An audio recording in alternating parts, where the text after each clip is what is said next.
Maisha sisi tunapenda, sio vile tulikuwa tunaexpecta, tukidhania ni rahisi kuipenya.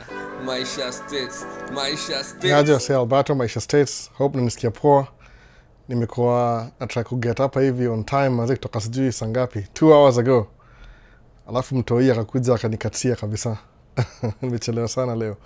Lakini hope tadu maybe some few hours iko left over sahi. Sijui nani akawapa hivi sahi. Taona tu. Labda kuna wase bado hawajaingia. So try to make sure at least kila mtu ako ndani. Oh, imeingiana, hiyo ni poa. Tena kama hapa imeingiana pia. Niko peke yangu so far, so sijui nani ambaki hapa kingojea. Chelewa sana leo bana usikie.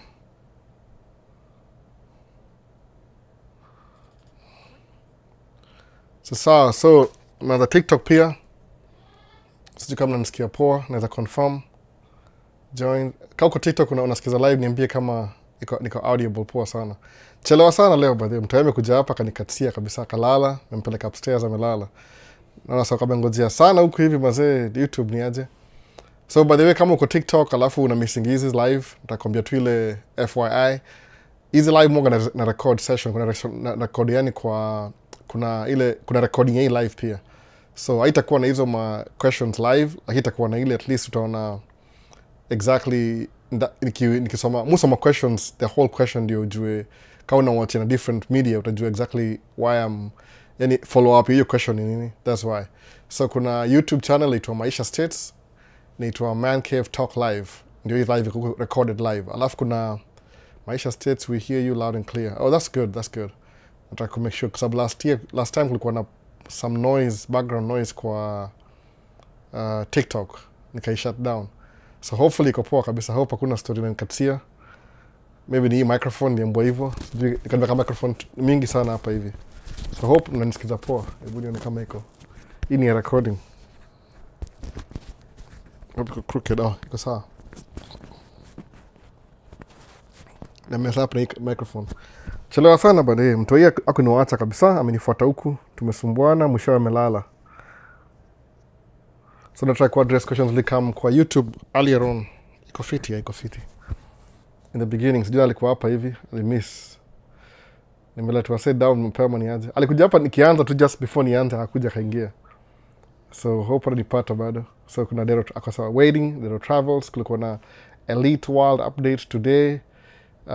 I'm in like never before. Oh, that's good. Sijui kama bado yuko. Hello brother, eagerly waiting for today's session. Ilikuwa earlier on ilikuwa saa ngapi?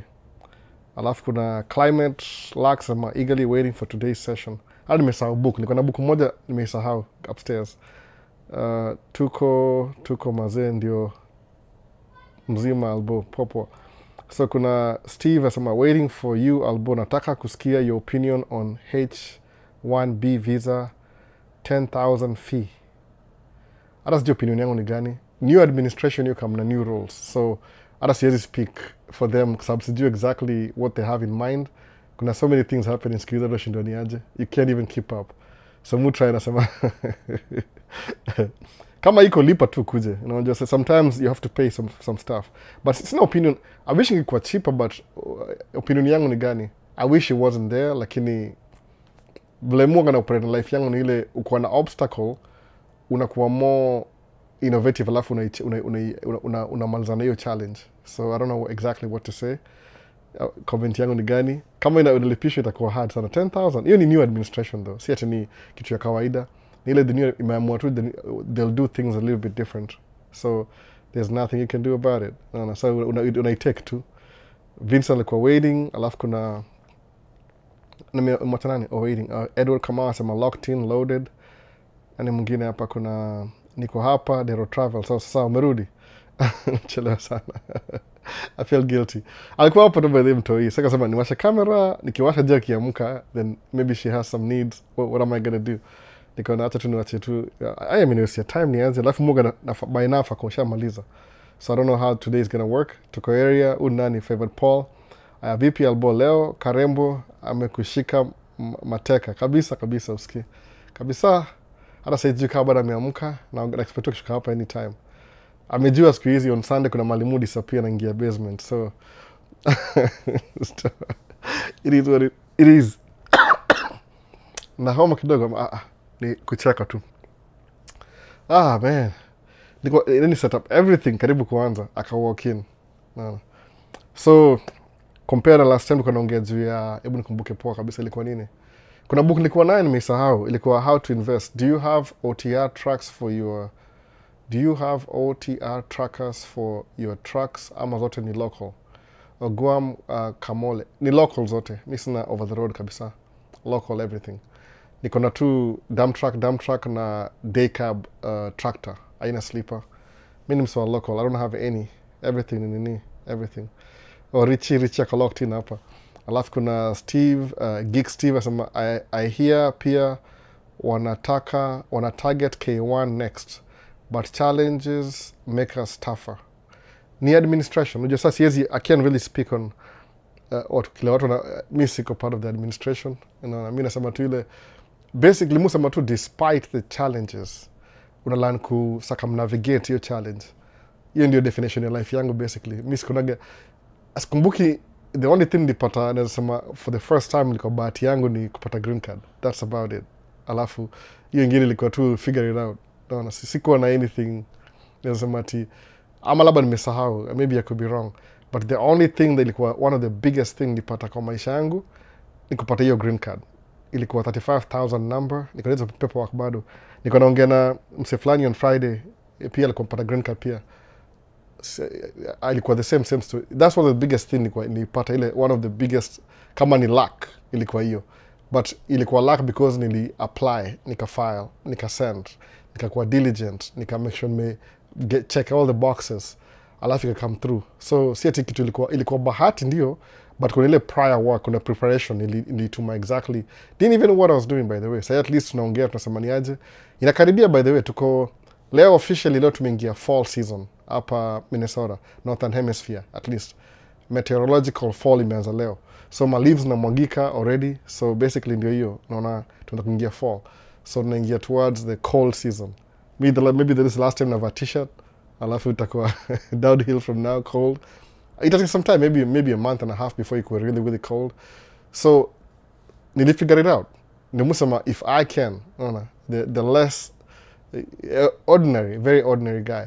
Well, some of you, what do anything they want. They can do anything they want, by the way. Ile itakuwa na uko faster, uko more knowledgeable, uta achieve more than mimi. If I'm average and I manage to pull it through. No. So would you get good business ukivisha flatbed to haul construction material? I don't really understand your more na watu lakini ni kama occasionally wanakuanga flatbed au kuja occasionally. Kama tuseme before wafunge barabara, they will hire some flatbeds wakuja zile mabarrier. Ni kama 1 2 3 4 5 6 7 8 9. They are very heavy, so nakuwa loaded. Mnapanga laini. Alafu wanaziset wanachukua zingine round. But hiyo ni only for a day. Most of the time they're just doing the other things. No. So Joy asemaje Buddha in dumped biz uko aje uko. That's what I do on a daily basis by the way. Iko poa tu, nasema iko poa. But kuna ile attitude lazima ukuwe nayo, ukuwe msemanga jaribu ukigo above and beyond your normal status. Yani push your limit. Sema I'll have the best track, I'll do the best job, try to compete. Inakuwa kwa sababu nikugundua nikibonga na mabesti yangu leo nijua sema aje ufanya dump track lakini kuna vile watu fanyanga vitu average. So kuna ile tu yani kuna track alafu natulia au angalia what options are available au angalia how to spend money. So jipatie ile extra step ile sema acha ni do vitu extra. Ndio ku extraordinary kwa sababu everybody ni ordinary. Sawa, kwa extraordinary uta stand out, uta get more money, more same thing. So next K1 ni next. Ni administration by the way. Mimi siwezi comment. CCG UHB1 ni 100,000. Oh yeah, 100,000. Si 10,000. Ni 100,000 US dollars. Alafu ataka kama ni kampuni exactly nimefikia news. Kampuni kikusponsor kama ni Microsoft, it needs your expertise. They want Microsoft to pay $1,000 ndio wakulete. Guarantee that wasilete to anybody, walete mtu lako more qualified. No. So that's why ni 100,000. So kuna Dixon dasemaji, you are an inspiration. One day I will be a truck driver. That's my dream and I'm working towards it. Thank you, Dixon and Northwest NW. Northwest NW. See, inspiration ile, don't just be a truck driver. The reason musemanga truck driving ile just based on malimi naishi hapa tuseme, nasema tu specifically malimi naishi hapa hivi. Najua tena ito Maisha states. But ni Maisha states according to my perspective. Malimi naishi hapa hivi. One of the jobs zile ziko available na zitaki too much of ile investment in education na nini ni truck driving. Musema hivyo. So I can vouch for it. Ile uta-generate some good income in a short period of time, alafu utatumia hiyo income to scale up your business and get into different things. Ile itapatia more and more financial freedom. Hiyo ndio musemanga hivyo ile. Si the ultimate, the dead end ni truck driving. Some people get to truck, alafu wanawachia hapo. But musema usiwachia hapo, you push it a little bit further. Sema, wacha nifanye hivi, wacha nitumie hii kama conduit, nitumie hii tracking ya kunimekia dough. I live within my means, I save majority of my income. Kwa sababu income ya tracking kujiseti poa, ile kujiseti poa kabisa, una track yako, uko na payment, manage finances, you can be only spending 40% of your income on everything else. Alafu una save 60 in the investment. Hata iza kwa wengine 30, I don't know. Suppose kama wewe na spouse wako mko, maybe your wife, wewe kama ni chali, your wife is a nurse, ama wewe ni dem, your husband is a nurse, it doesn't matter. Nursing ni both. Ni co-ed. So, mnasemaje? Mnasema, I'm going to be saving 10,000 every month for 12 months. Hii itakuwa ngapi? Itakuwa 120. Tuendelee. Another 10,000 for another 12 months. 240. Alafu for 240, basically, according to the bank and everything, unaweza finance kitu ya 1 million. Kwa sababu 240, hiyo ni 25%. Sawa. 25% ni very significant kwa investment ya 1 million. Kwa sababu kumbuka, the 1 million figure ni big deal. But if you can spend, if you have a $250,000 down cash, alafu invest kama down payment 200,000, upewe $1 million, just think of the things you will invest na 1 million.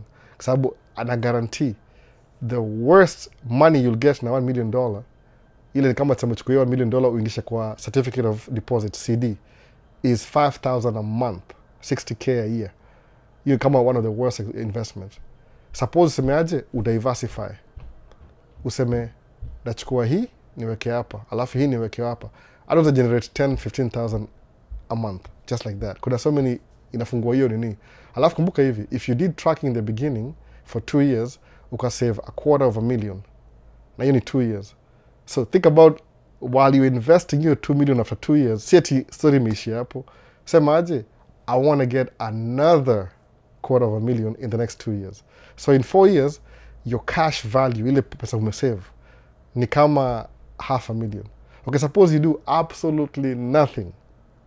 Useme tu, sahi ni every 2 years ni $250,000. So tuseme, let's speed that up. Useme aje, wewe na husband wako, ama wewe na wife yako, mseme, tutaingia tracking, we set up everything, let me give you 1 year, set up everything, alafu mseme, we'll be saving 10,000 a month. Mnaishi frugal, mnaishi kwa, sijui ni nyumba inakaaje, gari zenye mlinunua sijui wapi, yani kutu, just basics, kwa sababu you're building towards something. So nimesema, if it takes you 2 years kufikisha $250,000, what if there's 2 of you? $500,000 ni 2 years. 4 years ni 1 million. You can even do that, by the way. That's a really good challenge. Muamue. But lazima mkue laini moja, mkue the same thought process. Hata mimi na wife sufanya business, but we are totally different individuals. My goals is nothing to do with her goals. Tuko different kabisa. So that's what musemanga tracking. See the end, the dead end, ni ile the beginning of big things. Mse kama uko na $1 million cash kwa account. I mean, I don't know what you're doing, but kama uko na $1 million kwa account yani, after 4 years, 1 million is a buy property ya 5 million. Sababu hiyo ni 20% down. Most of the transaction the business 20% down. Alafu inaongea tu ile generality, ile I'm really simplifying this, and it makes sense. Lakini you can create something bigger than 5 million. Imagine it will take 4 years to raise 1 million. Alafu umeinvest na hiyo 1 million kwa place ya kuna cash value. So the next 5 years of your life from the time will stop. It will be hypothetical. Say real, hypothetical. But it makes sense. And I'm trying to challenge you. Because sometimes to save pesa is very hard, by the way. I'm not kidding. Kama kuna pesa na kuna... Sababu marketing strategy ya watu hapa nje ni big deal. Ukiambiwa how good the new iPhone 17 is. No. Kama ujiko na iPhone, for example, you're your first time iPhone buyer. Inakwambia, unasema, oh man, umeona na shoot iPhone kwa movie. Hii camera na shoot movie. They're lying. So kweli. No. So, but ile marketing, inakubaya sema, I want to buy that for iPhone right now. Yani, kuna vitu naangalia ad hivi ya commercially ya product, unasikia yani, take my money. Just take my money right now. Give me the product. That's how good it is. Wamekuchezea psychology moja chafu sana. But that's how tempting it is. So kusema, you live frugal lifestyle, alafu save dough for the next investment. I think the only time you'll ever save like that in your life, itakuwa the first your time, your 5 years. Mufike na 1 million uwe na hazi wako, ama na spouse wako, ama na partner, whoever you are with. Mta unlock potential flani, you'll never have to work as hard as you did the last 4 years. No, hiyo ndio mortgage you are tracking. There's other things, by the way. Mimi nasema tu tracking. Kama uko good in programming, unaweza fungua app, ita grow faster than hata your tracking. But monge ile the most practical, the one that I'm doing, the one that I'm familiar with. And I'm pretty sure it's very easy for everybody kuanza, at least kuanza. No. Such a ndio kama Q&A. Liko tu a little bit kuongeza your tracking. Kanambia nani hapa ibu imeenda wapi? Alikuwa sema I hear you. Oh, sasa I get your point. Ile tu ni prepare, ini preparation. See, that's not the end goal. Itunile, this is how I got started. No. So tracking is the beginning of good things. I understand and appreciate the financial. Yeah, that's it. No, unaanzia hapo. Don't see it kama a means to an end. Alafu once uko it's a different kind of cycle kama ya employee. Lakini in this perspective you're tracking, what happens ni ile una buy truck alafu na kudrive your truck. Then before you know it, unaingia kwa hiyo cycle ya 9 to 5 tena, kwa sababu una drive. So inakuwa kama routine tena. Umeona? If you're not saving, una do tracking, inakatia kidogo. Unaona? Na kujoin army SR.S senior. You can join the army, but army, does it make you money every month? I don't know. I say some hivyo, I don't know. But personally, mimi, kada jo stand yangu, musa manga, you don't need to. Lakini, hii ni mimi tu, hii ni my personal. Ukiniuliza why, I'll tell you why. Sababu kuna example, you don't need to join the army. Lakini sijui kama army ni kitu ati ukiingia hivi, you have iko scalable, like you'll make so much money in a short time. You might make a lot of money over time, depending on your, I think, profession. Kama unadu vitu sophisticated, maybe unajua something about something very crucial, into specific, specialized, alafu kuwe you are the guy, maybe they'll pay you well. I don't know much about that. But my personal opinion, just based on my experience, my personal experiences too, si personal, any family na kila kitu, nasema, kama kuna green card already, I don't see why you should join the military. Kama kuna green card already, unless you're in mtaa unaishi, that's the only big ticket item in your town, and you can't escape it, then, well, you have to do what you gotta do. Lakini kama ni kitu unaweza escape, useme, I can do something else, I can do better, man, do something else. Ingia tracking. Sababu, it depends how you think. Nisema, mwanga very optimistic. Saka kulokwa se kwa one ideology. If you really want to join, well, join. But kumbuka, does it make you, maybe, can you save 10,000 a month? If it's possible, yeah, ingie ufanye hivyo. Alafu uone how far utaenda. But personal my opinion, musema, I don't, sababu kingia army, that means you're uko eligible kwa deployed anytime. So how do you make money when you're deployed? I don't know. No. So asemaje, Zakaria amesema SR, I think joining the army is the quickest way to become a citizen. Yeah, iko na advantage zake, that particular aspect. Nimesema, if you have a green card, that's something you avoid. Sababu uko na green card already. Use your status yako ya green card, juu uko na makaratasi, anza business, anza tracking, anza anything, whatever you do, ingia section ya business. Mutra could simplify vitu, by the way. This is not a class. Hii ni live. Lakini, believe me, ukianza business, ni kama uko 40 steps ahead of everybody. There's a 40, because I'm thinking about a 40 number. Yani 40 number ni ile, you have 40 different attitudes hapo. But, there's a compare, ni kama something 40 times more than the regular person. Ule afanye kitu, ukianza business. ina unlock so much potential. Umeona? Juu sema you can kuja uingie shule 4 years, after 4 years uko na degree. Your degree si cash, ni piece of paper nasema uliingia kwa 4 year of education. Then once your next 5 years, ndio after 5 years hiyo ni kama 9 years. Utakumpata some aspect of some money ya kuwa yani maybe job imeanza kuiva, umeanza kuwa yani maybe ulianza kama uko 22, sasa uko 30. Now you're making a decent livable wage na degree yako. Okay, let's go back to tracking. Kama ulianza tracking 21, 22, kama one of my friends aitwa Emmanuel, tukaongea last week. Nikana my device last year, I could make any sense. I can make some moves. He bought a truck. I've been no truck sahi, akona truck ya lease purchase. Okay, he didn't really consult. Mwambia if you need you can consult. But I could consult. But now I realize I get kwa blocking in. Some of kunipigia simu tena. Hey y'all, remember when you say this and this and that? I'm like, yeah, I remember that. So I did this and this and that. Okay, against my advice. Then this and this is what happening. Can I reverse my situation in the direction? They can be, well, you know, it's up to you. I mean, it's up to you. Juu mengia kwa lease to own. Umengisha truck yes, do 4 years. You have to pay for it. You have to work hard. Look, you work hard. Most of your money inaenda towards payments na kila kitu expenses. Unabaki na a little bit. Nikamwambia, if you did the same thing, you bought a truck uingia construction, 70% of your income itaenda kwa business. 30% ni expenses. Lakini I'll after the easier way route, which is okay. If you want to experience life, useme, wacha niende to my own way, alafu let me go find out how tough things are. Maybe some people have to go through your experience ndio or mature. But musema, if you're smart, if you're really smart, hata kama uko smart, if you're wise, nasema hivyo 2 things. Sikiza advice ya wase, been there, done that, alafu skip your process ya learning curve, anzia place utaenda kuwin, tunaona. Anza seme, kwa sababu unajua aspect ya kununua, musema hivi, acha kwambia my personal experience. Ama tuende kwa Q&A, unaona. Lease to own track is very tricky. Huyu anajua, naona trickle down, anajua exactly. It's very tricky by the way. Musema ngatuni acha niangalie question kadhaa alafu tutarudi kwa hiyo topic. Enoch Agea asemaje, I almost missed the life. Nimeanza saa hii, nimechelewa sana by the way. I'm 2 hours late ile time yangu ya kawaida. So nimekawa say but I have to show up. Amelala. No. I'll go with the winter fast approaching. How are you going to deal with the cold, longer nights, and how would it affect your shift? Same thing. In the summer we've been working 12 hours, do 7 to 7. Do 7 bado kuna daylight, 8 bado kuna daylight. So in the winter maybe by this month maybe we're doing like 9 hours average, 9 to 10 hours average. Alafu maybe by in September, October, even mid-October itakuwa 8 hours.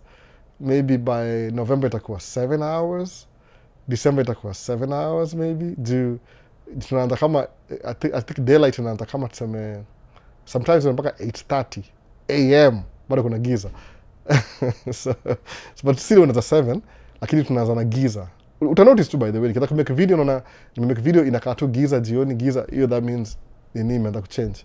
But at least 7 to 8 hours November, December.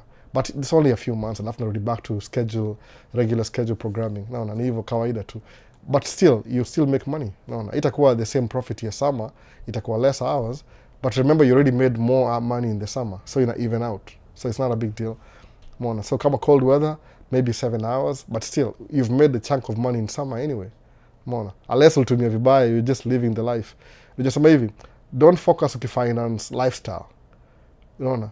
Don't invest in your lifestyle. Invest in investments. That's cash flow. But kununua Range Rover, nunua apartment, nunua nyumba, something. Unaona? How much can I make as profit while hiring someone to drive my dump truck a month? Very little money by the way. Sababu itakucost. So, margin yangu ni hivi. Wacha tu example yangu kama clean.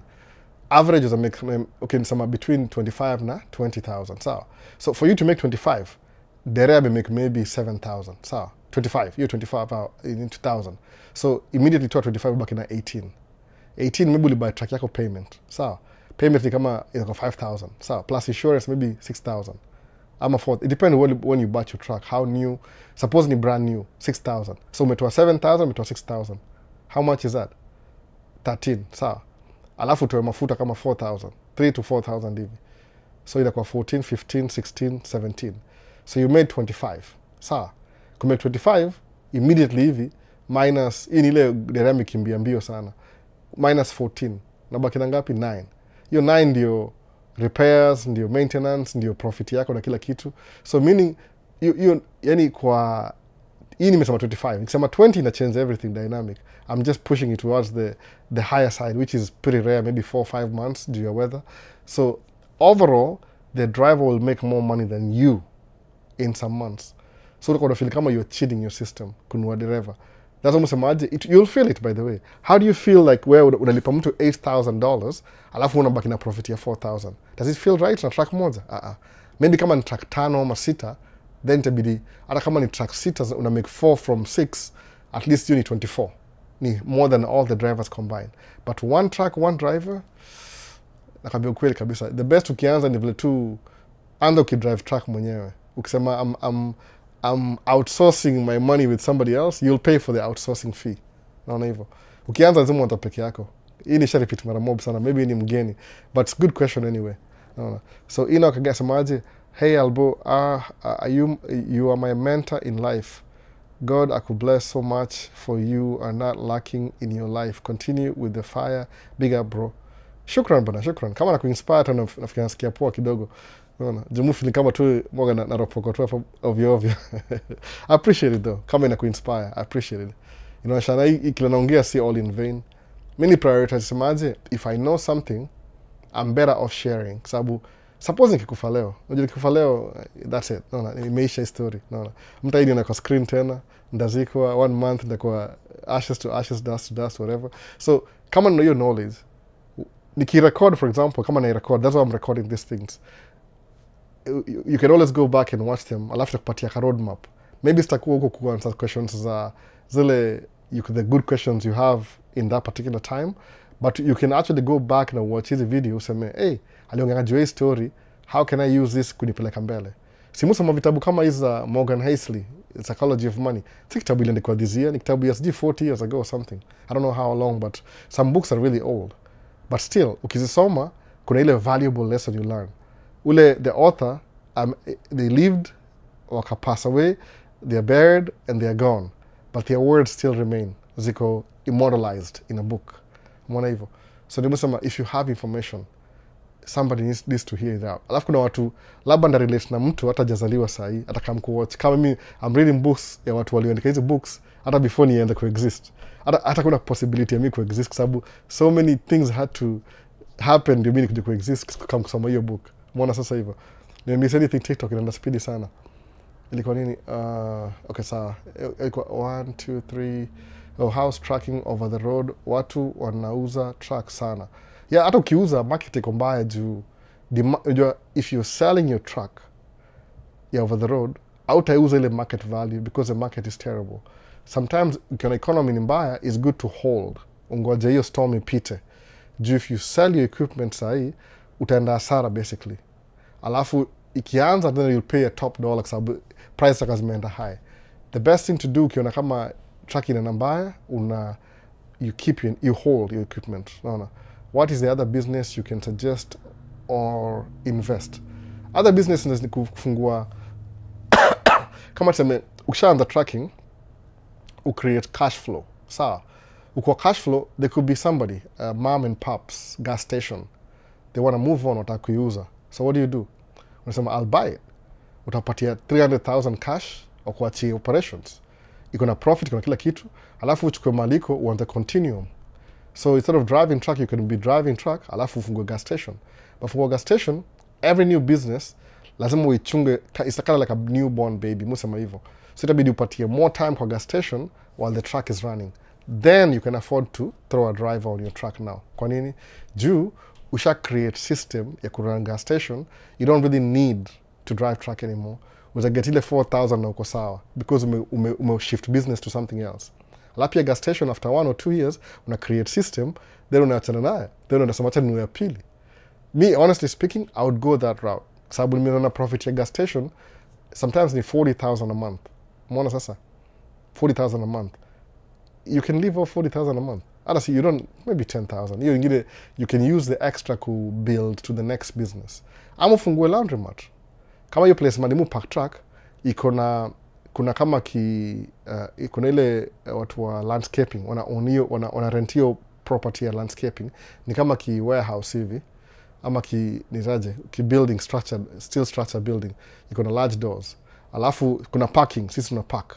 So the guy makes money from parking, ana make money from your landscaping, ana make money from selling diesel, from petrol ya kawaida. Alafu hiyo building iko na more property building, akona rental property, kuna office, kuna restaurant moja ya Mexican imefunguliwa juzi, kuna law office, kuna tax office, kuna barbershop, kuna sijui ni imesahau hizo zingine ziko mingi, something like a dog grooming business, another insurance company inauza policy. So they're making money from like basically the whole property. Kuna pesa. So kama gas station alone ni 40, maybe wana clock 120 a month. Mona.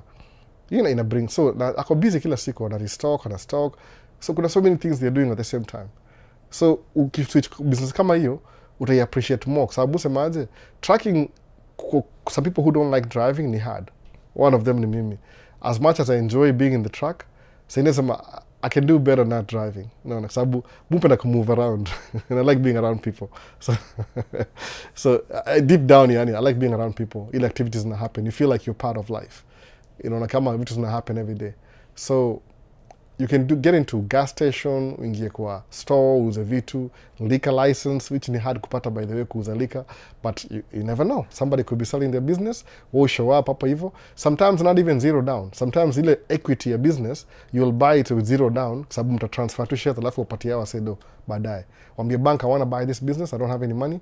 Bank ikufinance, upatia wase pesa yao, uende kulipa bank over time. Unaona? Usiogope debt by the way. Debt, ukikutumia debt vizuri, ukiomba loan, utumie debt vizuri, ukimanage na reinvest, itajilipa yenyewe. Sasa tracking ni hivyo, unaomba debt, una buy truck. Truck ni ya deni, alafu you pay for it over time. Ukimaliza kuilipa, you're good to go. Unaona, sasa kuna 100% profit. So ndio hivyo. There's other business you can do, ndio hiyo basi. So nimeenda kwa next YouTube nani? Hello Albo, checking in from Kuwait. Blessings. Nomad 254. Oh, karibu bana. There are travels at Samanini, talking about books. I'm currently reading the book The Science of Getting Rich by Wallace D. Wattle. The Science of Getting Rich. Angalia, there are travels ameamua saa anaenda hiyo route ya kusoma book. Utashangaa. Once unasoma hizo book, ita open a world you never thought you had before. Ita unravel new possibilities, by the way. Book inakuwa funny sana. Me appreciate your story. Bless uzazi imenishika, but I'm pretty sure I'm going to go back to that nikianza. Kuna book nimebuy inaitwa How to Invest $50 to $5,000. Sijaisoma bado, but iko na go through jana. Hata nimesahau, nimeenda upstairs kupeleka mtoi, nikarudi hivi nimesahau upstairs, but ndio list baadaye. Ama sijui kama ndio list. I'm trying to learn these things about investment. Muifanya anyway, but nataka ile ni I want kuna hizi vitu utashanga, yani niseme one of the biggest thing you can discover. Usiwahi dharau job ya mtu, any jobs. Sababu kuja kundua every single thing about life iko very detail oriented. You never really know. Yani these things you're supposed to do ndio something works right. Alafu there's somebody, suppose kuja samaje, utafikiria kuna vitu zonga perfect kabisa. Kama sasa tuseme nishafanya kazi kwa airport. Ndege ina arrive. Iki arrive kuna air traffic controller. Guide yani from the sky, ikaingia kwa ile landing pattern, alafu ika land exactly on time. Unaona? So there's somebody who trained for that. Alipikia ndege half an hour before ifikie airport, redirect kuingia kwa hiyo circle land, paka ameipatia vile land kwa terminal, kwa ile runway A, runway B, C, D hivyo imeland. Ikiland hivi kuna crew ilijua hii plane inakuja an hour ago. Na before hiyo crew ilijua hii plane inakuja, wako na try to prepare plane nyingine itoke. By the time the next one comes, they're ready to go. Ndege kiingia hivi kwa hiyo runway. Wewe ujuange hizi vitu by the way. Mimi nishafanya hapo chini kwa hang hapo chini. So ndege na come, kuna msa anaidirect. Anakazile vitu mbili zile, anaidirect hivi, anaidirect nakuja, alafu anafanya hivi na ana stop. So, exactly where it's supposed to be, kuna marker. Na it depends ni what plane. Kama ni Boeing 757, 747, 737, 727, whatever it is, wanajua hiyo size kabisa. Ikiingia hivi, Pale watazima kila kitu, wataplug in electricity. Waweke ile APU ya kurun. Sasa iko noisy, wata shut down plane engine na kila kitu off, waweke external AC. Iplugiwe in. Alafu ita kucharge mabattery. Alafu so ukishuka kama ndege inafaa kuenda in the next 3 hours, itakaa hapo 3 hours. Kuna sort of check ile maintenance, tires ziko poa, ajue oi tires si poa sana. Waseme the next stop next time enda mchange tire. Itaikiwa fuel, alafu wata unload ma baggages na ma packages from underneath carrier, load zingine mpya. Alafu come kwa airport maybe 2 hours before uingie kwa ndege. Go through ticket, kuna msako master na hiyo mambo ya ticket, upite security, uende sijui TSA, utoe viatu. Kuna there's something in play every hour. Kuna specialist. Alafu boom boom boom boom, alafu ndege imekuwa backed up, alafu imefly. Kitake over itaingia kwa sky hivi, igeuke hivi, iweke route fulani hivi, boom, alafu weke autopilot. 5 hours ikenda fly hivyo. Ifike mahali itan kidogo hivi, 3 hours, same thing in a day, the same dance inaanza the other side. Mwona hivyo sasa, everything could detail in a way. These things you're supposed to know to make the next step equal possible. Everything yonga hivyo. Kasi nafa kufix track yangu, watch video. But hiyo video si enough. Kuna process. Lazima uanze na hii na hii. Alafu rudi hii na hii. Reverse. Alafu shut down battery. Alafu washe battery ndio system reboot. Imagine, who writes those things down? Everything kuna details. Ni ile musemaje kama hapa hata kusema how do I start a tracking business, utarealize kuna specific detail process. Utafanya hii, alafu hii, alafu hii, alafu hii. Ingiane. Jaribu seme wacha ni explore side kidogo. Unapata kwa mtaro. Alafu uanze climb back kwa barabara tena. Unaona? If you want to try. So musema kwa vitu serious, don't even try. Haunanga hiyo time ya waste time ku try figure out. Find somebody who knows the things you want to do. Mfuate to the T until utakuwa na zile fruits. Kama tuseme ni tracking, useme okay, nimepata check ya 10,000. Nimeona hiyo do imeanza kuja 20, 30, man, I think I'm getting this now. Alafu seme what other things from my previous knowledge iko naye can I bring back, alafu ni integrate kwa this new system nimeanza. Alafu seme I can implement this thing.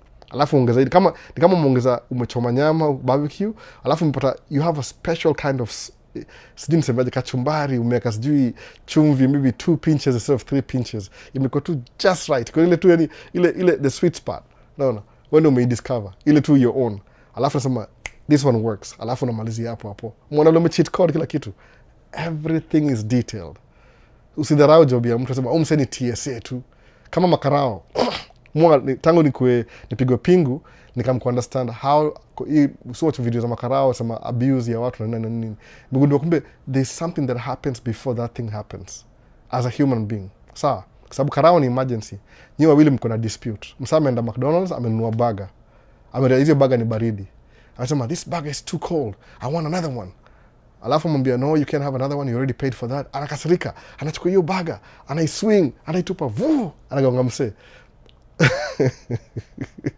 Alafu so yeye ameanza hiyo ametupa burger, amegonga maybe somebody behind the counter, employee.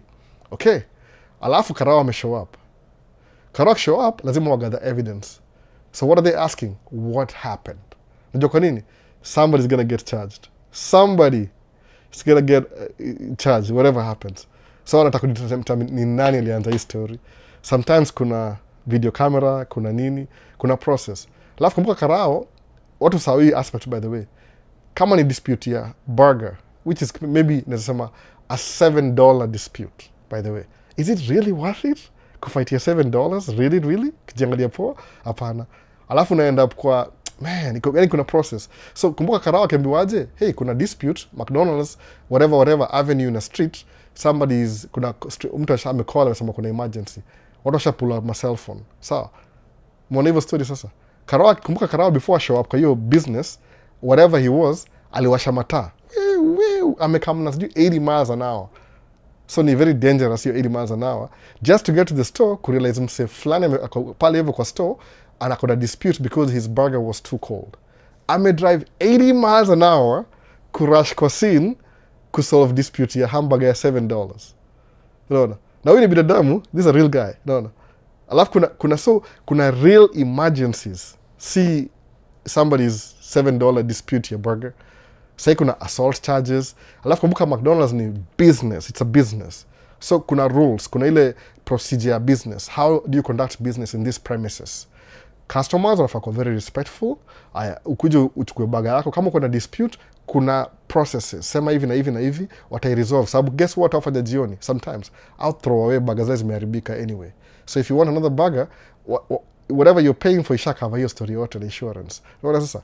Una kama sema ati, oh this is unfair, akudati, can I see your ID? Unaanza ati, I know my rights. Msame drive 80 miles an hour kukam kwa dispute ya $7. Sawa? Alafu ambia, can I see your ID? Unamwambia, I know my rights. Oh, ushamchanganisha sahi already. Si ni binadamu bado eh. Do people talk about that part? Ile before that the recording ianze? No? Mbona sasa? So kuna processes na happen. So ukitaka kuskip hii process yote ile, what do? Anza na kitu fulani usemeaje? I'm going to find somebody who knows how this thing works, alafu nimfuate pole pole. Nikifika ile place I'm comfortable to do it on my own. Kama ushaanza kufly hiyo plane na autopilot. Now useme where is my lunch, whether kula lunch sasa whether to relax. After ushaona hiyo do. But sema una experience you kitu before you experience. Ama sema najua ufuati advice. Utamake hiyo 40, alafu before hata urudi back to 40 ingine, utailose yote juu ya mistakes. Sasa hiyo ndio ile una avoid learning curve. That's why ongeza vitu magic. If you know something, ongea, chukua simu record, ipost kwa social media. Some of us will learn from you baadaye 2 years from now when that thing is gonna make sense that hey, sasa nimeza kwa kijana. Niko na familia na watu hii. I need more money. What do I do? Ule albonge juu ya tracking. Hiyo 10,000 saidia niende mileage sana hapa sasa hii. Ama sema sasa ni kijana nimekuwa hapa nikikimbia niko 30 year old. Kuna dem fulani namuona pale hivyo mazio dem amekuwa raised so good na my parents wake. Kwani nimtoa kwa hawa yao ya 4 bedroom nimbring kwa hawa yangu ya bed sitter. Atakubali kweli? Atakubali tu in the beginning, but lazima umpatie longevity. So sema how do I prepare for that scenario? Umeona? Na some example ile watu wataelewa by the way. Na sasa hizi ni examples too. Sawa, next ni gani? Dero Travels, very powerful book. Kuja tuambie kwa video. Dero Travels you make video by the way. Akona videos TikTok. Muzi watch zote by the way. Namfuata akipost na iona. Namfuata vibaya sana. Nimeona hapa hivi nimeona DJ Voice pia watch video zake. Ana mix kuna scene ya barabara kwa akidrive. Inakuwa tricky by the way. Hey, you're driving and you're mixing. Ni poa sana by the way. So anu wasa kwa TikTok already. Any creator hata kama utashanga sana, most of the good information inakuwa shared na ma-creator si wa bigi sana by the way. Wale si ati, yani, don't discriminate any creator. Hata ule kona sijui 3 subscribers na kona 50 videos. Ni vitu people jaza make sense kwa wase. Sababu entertainment hiyo go faster than education. Kwa hii biashara ya social media by the way. Entertainment ita go faster sana. Education very slow. Naona. Asamangaje, boring things will make you rich. Asamanga hivyo. Boring things. Si lazima ikuwe interesting. So Dero, share kitabu bana, share kitabu. Anza series useme chapter 1 inaongezwa hivi according to your understanding. Tutaelewa tu bado. Umeona? So Karanja Kinuti asemaje, what's your opinion on meme coin, crypto and XRP? Naweza sema hivi kategoria crypto hiyo ni kama investment. Sawa? Usichukue asabangaje, ni very good investment by the way crypto. Kama ulibuy crypto ikianza ilikuwa nini? 15-20 years ago, you're over $1 million shares worth, itakuwa so much money. But ni ile wache kuwe part of your portfolio, si 100%. Ndio vile samanga, do not put all your eggs in one basket. Sababu hizi ma meme coins, ma crypto ni kama investment, you're buying investment. Lakini kama kuna pesa kidogo, don't invest 100% ya your income, for example, kubuy meme coin alafu cross fingers seme nangojea nini something miraculous happen alafu ni kuwe mdosi. Itakuwa risky sababu ile chances ya kuwin is as high as chances ya kulose. Umeona? So unasema is it really worth it kwa usiweke pesa yote uuze shamba nini? You need it's what you want to hear. But to be real, diversify. Kama una invest, if you know exactly what that means. Meme coin na ya categorize under investment. So nasema aje, anza na zile low risk. I wish nikuwa na hiyo book. Hiyo book iko hapa, maybe next time. Nikipanda juu mtu yake kiamka atakatia live. But na bring next week. So ni hivi, kuna unasema aje portfolio yako sema hivi. Kama niko na $50, kuna zile iko kwa hiyo book by the way. I wish I could pull it right now. $50. Nasema hivi, what kind of investments can you invest na $50 a month? Ndio hizi category. preferably $50 si a lot of money, ni a little bit lower than that. So hata ukilose $50 in something you can gain in 2 or 3 weeks, si big deal. Okay, kuje, what about $1,000? Sasa imeanza kuwa a little bit more. What things can you invest in $1,000? Kuna hii na hii na hii. Oh, okay. Sasa nimesahau 500. Kuna $50, maybe $100, 500, 1,000. Alafu kuna 5,000. Una skip to 5,000. What things can you invest in 5,000? Wewe sema unaenda kubuy Bitcoin na meme coin na crypto na 5,000. You can use 5,000. How soon can you make that back? It could be crowd tracking maybe a month, but that's 30 days. You're gonna lose something that it takes you 30 days to make in 1 day. Apana. Angalia risk factor. So you're making 10,000. So imagine, because I'm making 10,000, wacha nichukue $100 ama $500 ni invest kwa crypto. Kwa nini? Because inakuwa kama a small, it's disposable money you can lose. Sababu as much as investments ni mzuri, sometimes you can lose all your money and you'll never get it back. Hiyo kampuni uko invest ikifungwa. That's it. No. Uligamble uka lose. But kama umediversify, sometimes when you're losing this, umegain 3 times kwa hii. So you offset ile umelose. Umeona sasa? Ndio mambo ya crypto hiyo. Usiseme I'm going to throw all my eggs in one basket. Zikivunjika then you're gone. You're done. No. Hakuna plan B. Hii ilikuwa plan A na ndio hivyo. Unaanza from the start. No. So DJ Voice about nope. Fika okay, acha nione. Okay, connection nimemiss maybe. Msewa tracking, greetings bro. Ukiwin green card, is it advisable kununua gari bado ukiwa Kenya? No, don't do that. Usinunue gari kama Kenya. Kuja hapa kwanza. Shaambio by the way. Nope. Fika fast then with your host, discuss best process as you settle. Sababu you need that money ya kusettle. Bora nunua gari kama Kenya bana, unaona. So, what about coming with the EB3 visa? Ni poa kubai gari mtu akiwa Kenya.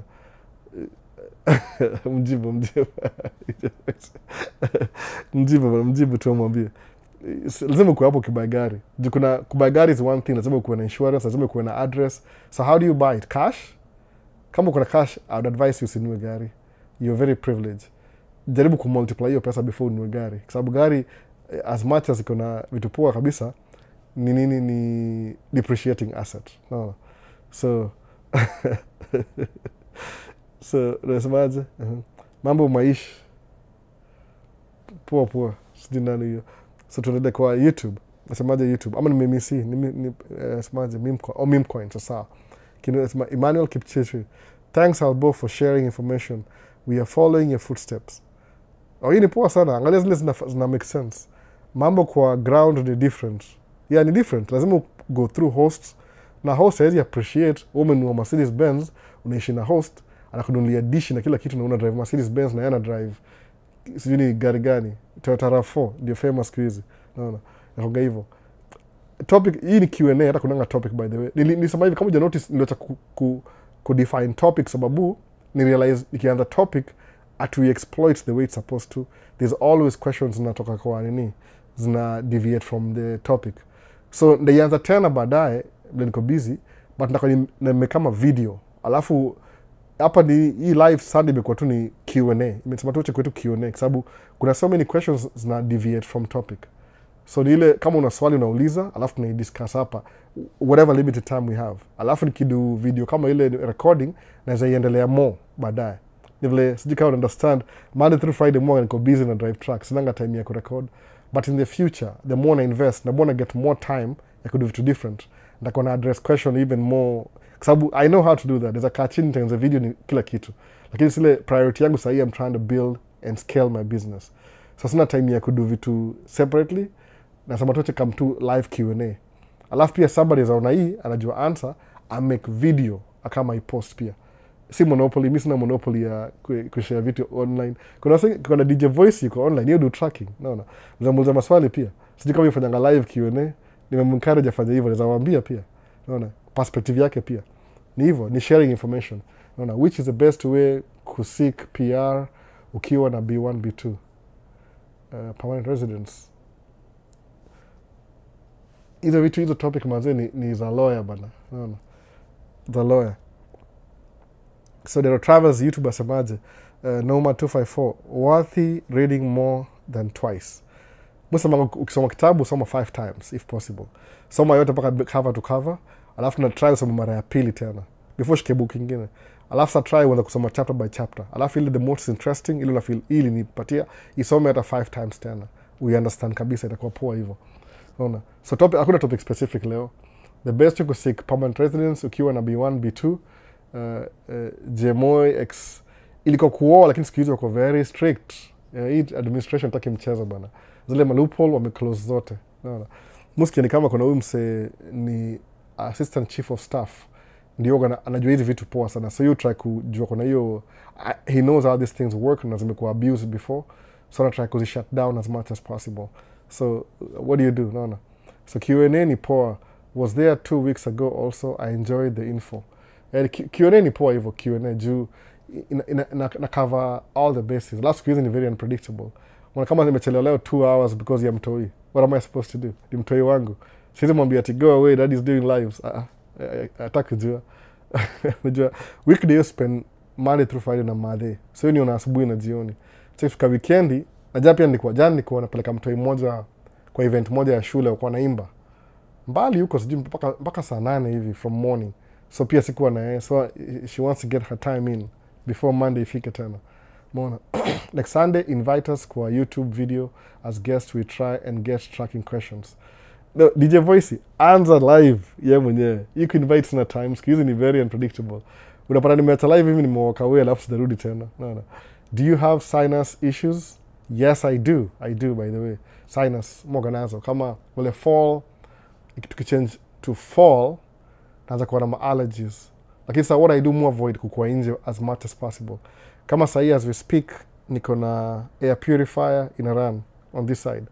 Hope I interfere na video. Last time we got a funny noise. Yeah, hii microphone. Mona. So I can tell by Mary, I can tell my husband too. I can tell my husband too.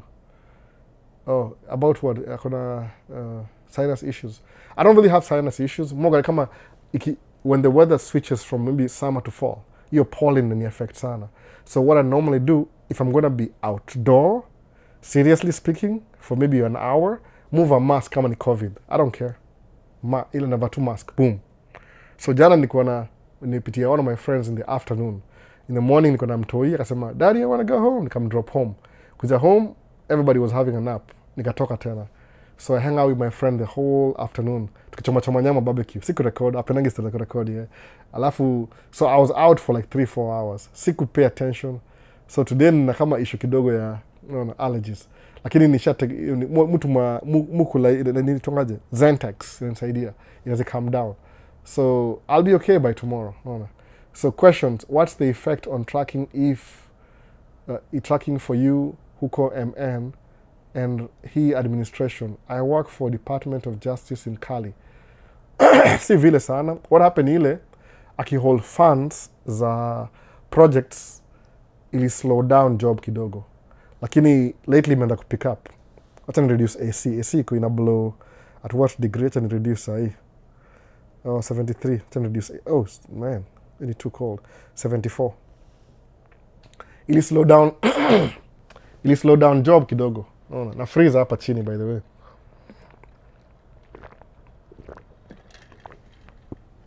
AC Stanley Cup, ni cup too by the way. Mimi sinanga branding. Ili slow down kidogo, project zilichelewa kidogo. So bala kuanza kazi February, nianza kazi ile full kabisa nianza April. So two months late. But me, I was doing some other jobs, zile si main, zile za private. But actual job nimeanza kudu job April tumekuwa very serious and mpaka sahi continuously. So how do you, imesemaje gani kwa any question or effect of, so your Department of Justice, I just idea any construction kwa tracking kupata license you have to be an American citizen ama kuna green card. So hakuna shortage ya of course kuna shortage all the time, lakini hakuna something, nothing really affected as much kwa tracking. Ile two jobs really slow down from the beginning, especially kwa side dump. Wameanza jobs juu August, ilikuwa very slow, 2 days 3 days, June July wanangojea funding. No. So how do you live to avoid lifestyle conditions like obesity, considering your job involves sitting?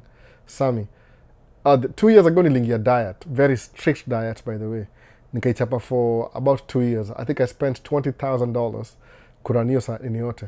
Alafu naweza kuwa honest kabisa, sisi kama nasikia huyo coach wangu. Kilifanyika ni hivi, coach wangu at some point alikuwa more focused na kumake dough na kupata more clients na kunisaidia mimi. So nikimuuliza maswali, take so long to get back. Sasa jiuliza aje, I'm paying for this program na sipati ile resources nataka. What should I do? Kisema aje, let me find my own things. So kasema aje, kile ndadu ni ile transition from diet alone niingie back to regular whatever food. Lakini I'll do it systematically nikiendelea poa kabisa. So from the time niliwacha mambo ya diet, nili lose weight sana by the way. Nime gain weight sana by the way.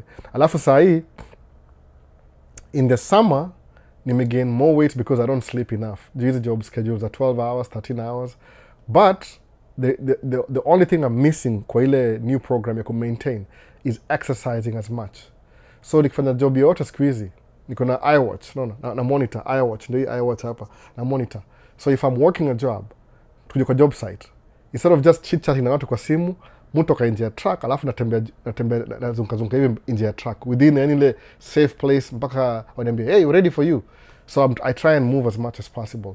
Lakini najua nimegain weight kama tuseme another maybe 10 pounds, maybe 15 pounds, but I'm pretty sure job can slow down. Then I'll have my time to walk. Kuna treadmill hapa nyuma. Nda back to walking. Sababu walking ilinisaidia sana ku maintain weight. So nimegain ka 10 pounds from July mpaka saa hii because of your work schedule. Lakini najua I know what to do now. Recommended, nasema una do more exercise. Lakini sasa juu ya condition ya job imekuwa less exercise, which is good sometimes. Sometimes ni poa kuwa uncomfortable. Unajua what things messes up my life kama your exercise. So next time that try kuwa very careful, nisemeaje, I'll pick on a different career in my next life. No, I'm kidding. Ndiyo basi. So that's why iko nini able to enda nyuma kidogo. How do you live lifestyle considering obesity? So alikuwa 235 pounds. That's the highest I ever got. Nika reduce to 173 pounds. Sijui ni how many kilograms. Alafu saa hii niko hapo 205, 207. So nimegain. I was comfortable at 180 hapo. So 180 ndio ideal kwangu, nasema hivyo. I'm very comfortable at 180. Nimeenda 200, 205, 207. So that's what I need to lose by job ikireduce kidogo. So more very keen. But what do I eat nikidrive truck? Maji tu na salad. So my meal is salad na maji. I don't eat breakfast. Most skip breakfast immediately nikiamka. Hivyo tu. So na try to control you. So they gain so much weight, I feel a little bit better. But najua niko overweight kidogo juu ya lack of efficient exercise. I know now. Alafu pia coach wangu alinipata akaniambia, oh, you've gained some weight, what should you should. So what are you telling me? When I was paying for this thing, akona ni ignore na tafuta more marketing. So ni kama akiniona kama namkatia marketing kwa sababu nimegain weight. Ni kama na watu kuniangalia wasema this thing is not true. So ndio hiyo basi. But so how do you lifestyle? So sinuses is very common during pollen season and AC kicking in. Ya hata hiyo AC inanisumbua saa hii. Kama AC na run saa hii. That's why this place is very cold. Ni basement hapa. Kuna concrete walls. Mona. So will the upcoming government shutdown affect trucking kwa industry yenyu? I don't know. You never know the future, by the way. Hopefully, optimistic, it affect anything. What's your view on index funds, crypto for a 30-year-old who wants to get married? Invest, by the way, invest. Index funds, mutual fund hivi. Umeenda 3 steps ahead. Rudi back to the beginning. Fungua brokerage account. Niliwatch video moja ya Mkenya alikuwa kwa podcast ya Ikonini podcast. Nimesahau jina yake. Akaongea juu ya investment na Kenya. I listened to the whole thing. I watch and listen. In between jobs. So, ilinitake kama the whole day kumaliza the whole. Hata sijui kama nilimaliza. I think niko na maybe 10 minutes to go. But akaongea hivi, you can buy shares as an international, kama uko nini, kama uko Kenya pia, you can buy shares. So, you watch the video by the way, just in case you could watch. Mimi find very intriguing sababu, aitonani udem. Kuna wasiani ufanya hivi, they have the knowledge, udem yuko hivi, niko na hivi. Akona knowledge ya stocks na, I was just shaking my head every time anaongea nasema yes, and yes, anaongea everything ile mimi najua. even some things I didn't even know. So yeah, being in Kenya, mimi niko hapa. So hapa hivi mu assume by the way. Ati because hapa si tukua Vanguard, Fidelity, ama Charles Schwab, whatever. So it's the same worldwide. Hapana, kuna vitu ziko specifically catered for American market. So ukitaka kufungua brokerage account na uko outside America, kuna other brokerage account za fungua. Si zile ziko hapa States. So kuna moja litaja jina nimesahau. I have to watch the video again. After you unaangalia hivi, ukiangalia brokerage ya kununua shares, find something kuna longevity na kuna track record. Kwa sababu semaje, what if nichukue 10,000 yangu ni invest mahali, akanauliza mwaf. Alafu ni invest mahali, alafu nipate it's just somebody on his mom's basement, alafu akule pesa yangu na sijui kama ni real. What about that? Akaambia, well, make sure unafuata karao. Unasikia karao vile naenda hivi sahi, labda enda kusolve problem ya $7 burger. No. Make sure unafuata, please try again. Nini nakata on his side. TikTok. So make sure unaangalia a reputable brokerage company. Ili unafungua account now, then you deposit money from your account to your account ya brokerage, then you buy shares from that. Kuna digital itaja nimesahau. I have to revisit that. I was planning to do video naye baadaye, but nimekuwa busy vibaya sana. Hata track yangu ina shida by the way. Track yangu kuna sensor moja, ile sensor iko imeharibika, so I can't even record videos the last 2 weeks due every time ina pop up ina make ile noise na kana hii itakuwa very unfriendly video nikimake, itakuwa very annoying. If it's annoying to me, what about you guys? No.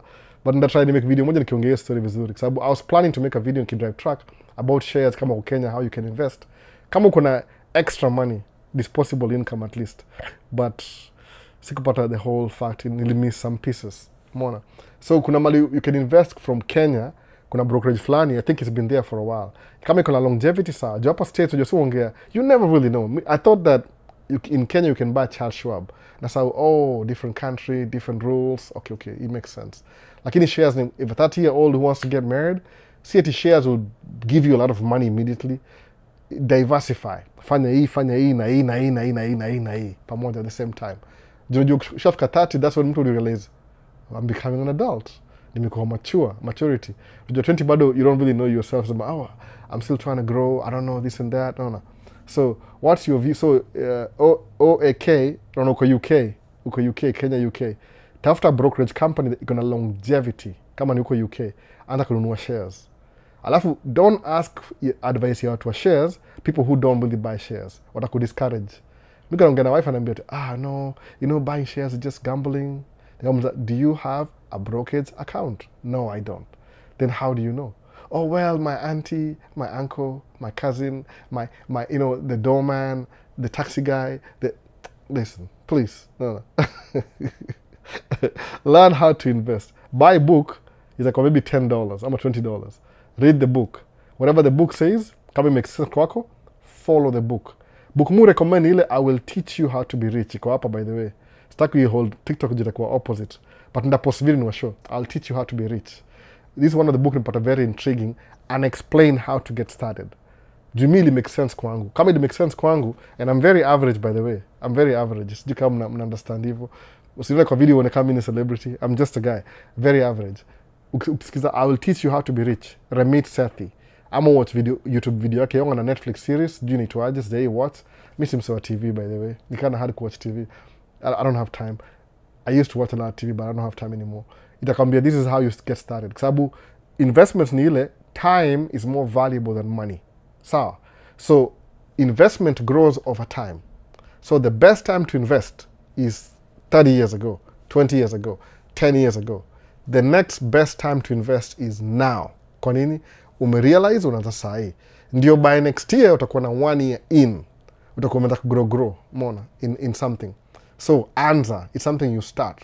Sababu uko 30 sahi, the next thing uko 4th floor, 5th floor, 6th floor, 7th, 8th, 9th, 10th unakuzika. Sorry Krisha, you never achieved your dreams. So mi semaje, to inspire myself to invest.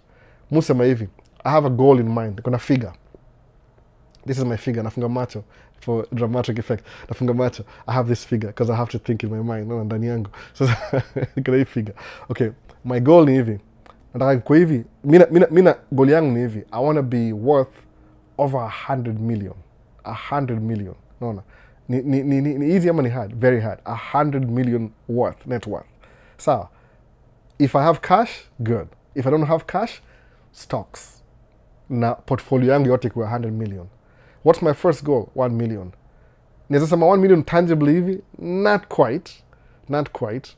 But kuachieve 1 million kwangu sahi, knowing what I know and the things that I'm doing already, it's very possible. See, plausible, possible, by the way, kwa 1 million, ile cash, ama assets. Assets nafikiri ziko already. Let's just be honest. Ziko assets already. Liquidate sahi. But that's not the strategy. Wese mati nda liquidate assets niko nazo sahi, nishike 1 million hivi, then what? Ni proof point, apana. If I ever want to do that, ndachukua hiyo 1 million hivi, alafu ni reinvest tena. So which means I won't even have it. Because it doesn't make any sense to moja sema, let me stop here and smell the roses. Apana, we multiply. Kumbuka ile mindset ya rich people, niliongea last week. Rich people. Poor people, function ya money kwao ni nini? To pay the bills. Middle class, function ya money ni nini? To pay their bills on time so they can build credits. And by building credit, they can get credit cards and they can buy things they can't afford. So they just put them on credit. So middle class, I'll focus on having a good credit. That's me. When I started making money, I focus, I want to have a good credit. I've been having good credit for so long, but what am I doing with this credit? How is it helping me scale my business, scale my portfolio, scale my investment? I decided it's good having an over 800 credit score. There's a yangalia, sijui kama nimemiss anything. Said yangalia kama bado ni 800. No, ambia sahi. Speaking of which, tuangalia what's my credit score leo? Niangalie kwanza. It's loading sahi. Bado iko 800. Did I lose anything? I haven't done any dramatic purchases or anything. So in the middle class, you to focus on building your credit. Kawa leo credit leo baadaye, tutaswali next time. Alafu ndio kuna credit score so you can buy the things you can afford. Alafu you spend time kuzilipa ndio build more credit. But you ukiangalia vizuri kabisa hiyo si investment. You're still stuck on consumerism. You're just on a higher level than ule mtu wako anado mob sana. Money difference. Lakini investors, people who invest, you make $1 million, reinvest again. Kwa nini? You want it to make you 2. You make 2, reinvest, inakuwa 4. 4, reinvest, inakuwa 8. So muji comfort TV, in my own dream, my goal is over $100 million net worth. Whether in shares, crypto, I don't care, anything. But because that's my goal, ndaanza sahi. Sahi no ndaanza. Si sahi nilianza kama 2, 4, 5 years ago, by the way. I'm just saying for demonstration purposes. Imagine, niko 47, the first time I could invest niko 42. Which is weird. No. That's too old. Ningeanza 36. I don't know what I was thinking. Siko na aware. So kama uko 30 sahi, you're very lucky because hii information is slapping you on the face kama uko 30. So inakusumbua kichwa. Hey, kama albona invest. Na alianza 42. Na mimi niko 30. Je, nikianza sahi? Anza na $50 by the way. I wish niko na hiyo book. Siwezi, I don't want to staki mtu yako kunitafuta tena. They bring next time. Hata by the next time nakadimi soma kidogo by the way. Maybe 1 chapter nimemaliza. So ndio hivyo, unaanza kuinvest mapema alafu una watch it grow. Kwa nini ni important? Think about this. Q&A ama acha Q&A before niende hapo iza kwa mbali sana. Acha ni Q na Q hiyo story. Think about this. So Albo, will you continue with your house tour videos? The last I watched was nice. Ili kwa hawa ya mtu, my friend's house. I can do that. It's just time. In the summer I'm working. No. Kama this year I have 3 tracks, 2, moja ni ya wife, but I've been running 1 track. No. 1 track since February. So they run 2 tracks. So somehow cash flow yangu si kama ya last year. Iko a little bit low this year. Which is okay, but I'm still surviving. I'm okay. Kwa sababu hiyo track yangu hiyo na run sahi, after this month, sina deni tena nime paid off. No. So niko na income inakuja more extra, maybe 4,000 a month extra because iko paid off. Alafu ndanunua ingine next year. Depending na vile economy inaenda. I can wait pia, I can hold ile niko naye. So, niza make hizo videos a house tour, ni vile, it needs time. Kama sasa nimepo project fulani, there's some group, walingisha hiyo group yao, non-profit, they want me to make videos for them. Ama photos. Yani, wamenidharau before, wakanitumia saa hiyo, realize the kind of quality nawapatia ni professional. Wako underestimate. Which, I mean, it makes me feel good. That wameza kuona, hapa kuna value tuna ignore. Anyway, so pia nakuwa busy na hiyo kidogo. At least itanifungulia more opportunity ya kurecord. I would love to get paid making videos, by the way. I would love to. Lakini si kila mtu, kuna watu wale kama ni exercise. Sometimes you have to do free work ndio upate mileage. Naona it's working for free but si free kabisa because you're still working. Naona so ndadu hivyo. So nikipata house tour na napatia house tour. Naona brand new ni mzuri by the way, ndio muenjoy. I'll look for one, maybe I should sneak in a video somewhere na wife tunakongelea hao. So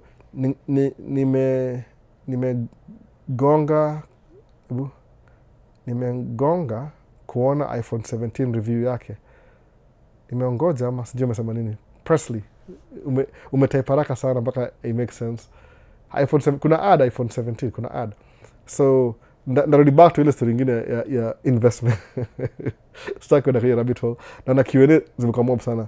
So asema Albo ni kubaya dump truck in the summer season, or Enoch again asemaje, Albo ni kubaya dump truck in the summer season. Can it work for the season? Is on the side dump.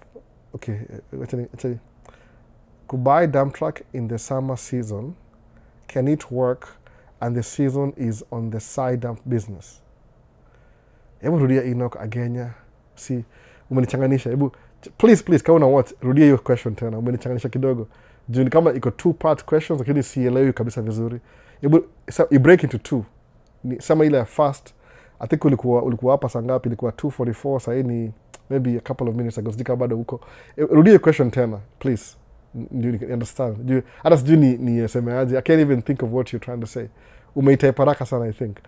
Ona. So Edward again, repeat hiyo kidogo. Edward kama asemaje, Albo swali, mbona Isuzu dump trucks aren't the common in the United States? Kuna gari zinauzwa hapa States, yani they try and protect their market, by the way. Edward Kamau, they try and protect their market. Ndio ile mambo za tariffs. So suppose Kenya, you manufacture gari into Kenya 1. Example, Kenya 1 iko gari ya Kenya 1. Alafu Uganda inatengeneza Uganda 1. So if Kenya wants to prioritize wa Kenya 60 million wanunue Kenya 1 monopoly, wanasema hivi, anybody from Uganda akinunua gari ya Kenya 1 kuna 20% tariff. Sawa, kwa nini? They want you to think about it before ununue hiyo gari. So it has to be really good to you. Kama America wasamanga hivyo, if you want to sell your vehicle in America, lazima hiyo factory yako ikuwe hapa United States of America, kwa ground. Ndio ile ikuwe you're manufacturing BMW X5. By the way, BMW SUVs are manufactured in America. I think sijui ni Alabama ama ni wapi. BMW hapa. So any BMW X5, I think majority of them, I think SUV, manufactured in America.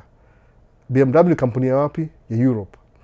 So ukinunua BMW hapa nini America is like you just bought an American car basically with a foreign owner. Unaona? Ndio hivyo. Hyundai ni Hyundai. Hyundai manufactured hapa. Toyota, kuna Toyota Tundra pickup truck. Ni kama Toyota Kenya tunaitangaje Toyota? Hilux. Hapa ito Tacoma. Tacoma ni jina ya hapa. So Toyota Hilux ito Toyota Tacoma. It's manufactured in the US, kwa ground kabisa hivi. The only vehicles that manufactured hapa US ni kama Lexus. Hiyo na come straight from Japan. Unless ni the sijui nimesahau hiyo jina. Kuna moja kwa manufactured hapa, but ni moja tu because ni kama tu Toyota Avalon, Camry. So ni ile market ile. So Isuzu inauzwa hapa States. Kama hii hizi ma3 za Isuzu itongaje NPR. Siku hizi nazionanga siku hizi NPR. Lakini kwa Isuzu inauzwa under General Motors Corporation, GMC. General Motors Corporation. Sawa. But Isuzu kuja hapa hivi kama engine yake inaitwa Duramax. Diesel engine, Duramax. Hiyo ni Chevy Silverado Duramax. Hiyo ni engine yake. It's the same Isuzu engine in Kenya, but because iko US watumia a different name. So lazima kuwa affiliated with the American company ndio uuze gari yako hapa hivi. So Isuzu zinauzwa ndio, lakini under GM. Sawa, wanazita kama GMC. Unaona? General Motors Corporation, GMC. But mimi najua hii ni Isuzu. But kama zile za Kenya pia, hii market hapa ni different. Au tumia diesel. Unaona? So hizo za kawaida hizo Isuzu pia ziko. Kuna video mob sana nimezificha.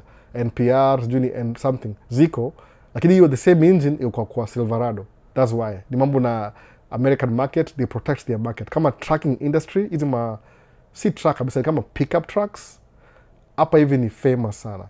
Hizo wana kama the most sold vehicle ni Ford F-150, F-250, F-350 na Ford Explorer. Explorer ni government vehicles. F-350 ni construction plus consumers. So if the government is buying all their police vehicles from Ford ama Chevy, yani police car uko na gari yote, kuna one city hapa najua inaitwa Edina, wako na Tesla. Tesla is an American made company. So una protect whatever your country produces ikae within your country. Anybody from outside itabidi lipe more tariffs ndio inunue. That's why una protect market yao basically. Nimeenda sana na hiyo question, but I hope that we simplify. That's why kuna Isuzu ziko hapa. Ziko lakini zinaitwa GMC. Ama kind of Isuzu maybe ile specific NPR something. Ziko na shaziona, but mostly nameplate branding GMC, General Motors Corporation, ndio GMC. Sasa niko wapi hiyo swali? Niko hapa YouTube. Hebu tuende kama nimemiss anything hapa. TikTok. Lazima ni scroll. I'm looking for a solution. Niambo solution kitambo na DJ Voices. They do anything. Sinuses is very common in the season. DJ Samaje. Will upcoming. What's your view on index funds? Inishaongea hiyo. Ukoje mse? Niko poa kabisa niko. NICO.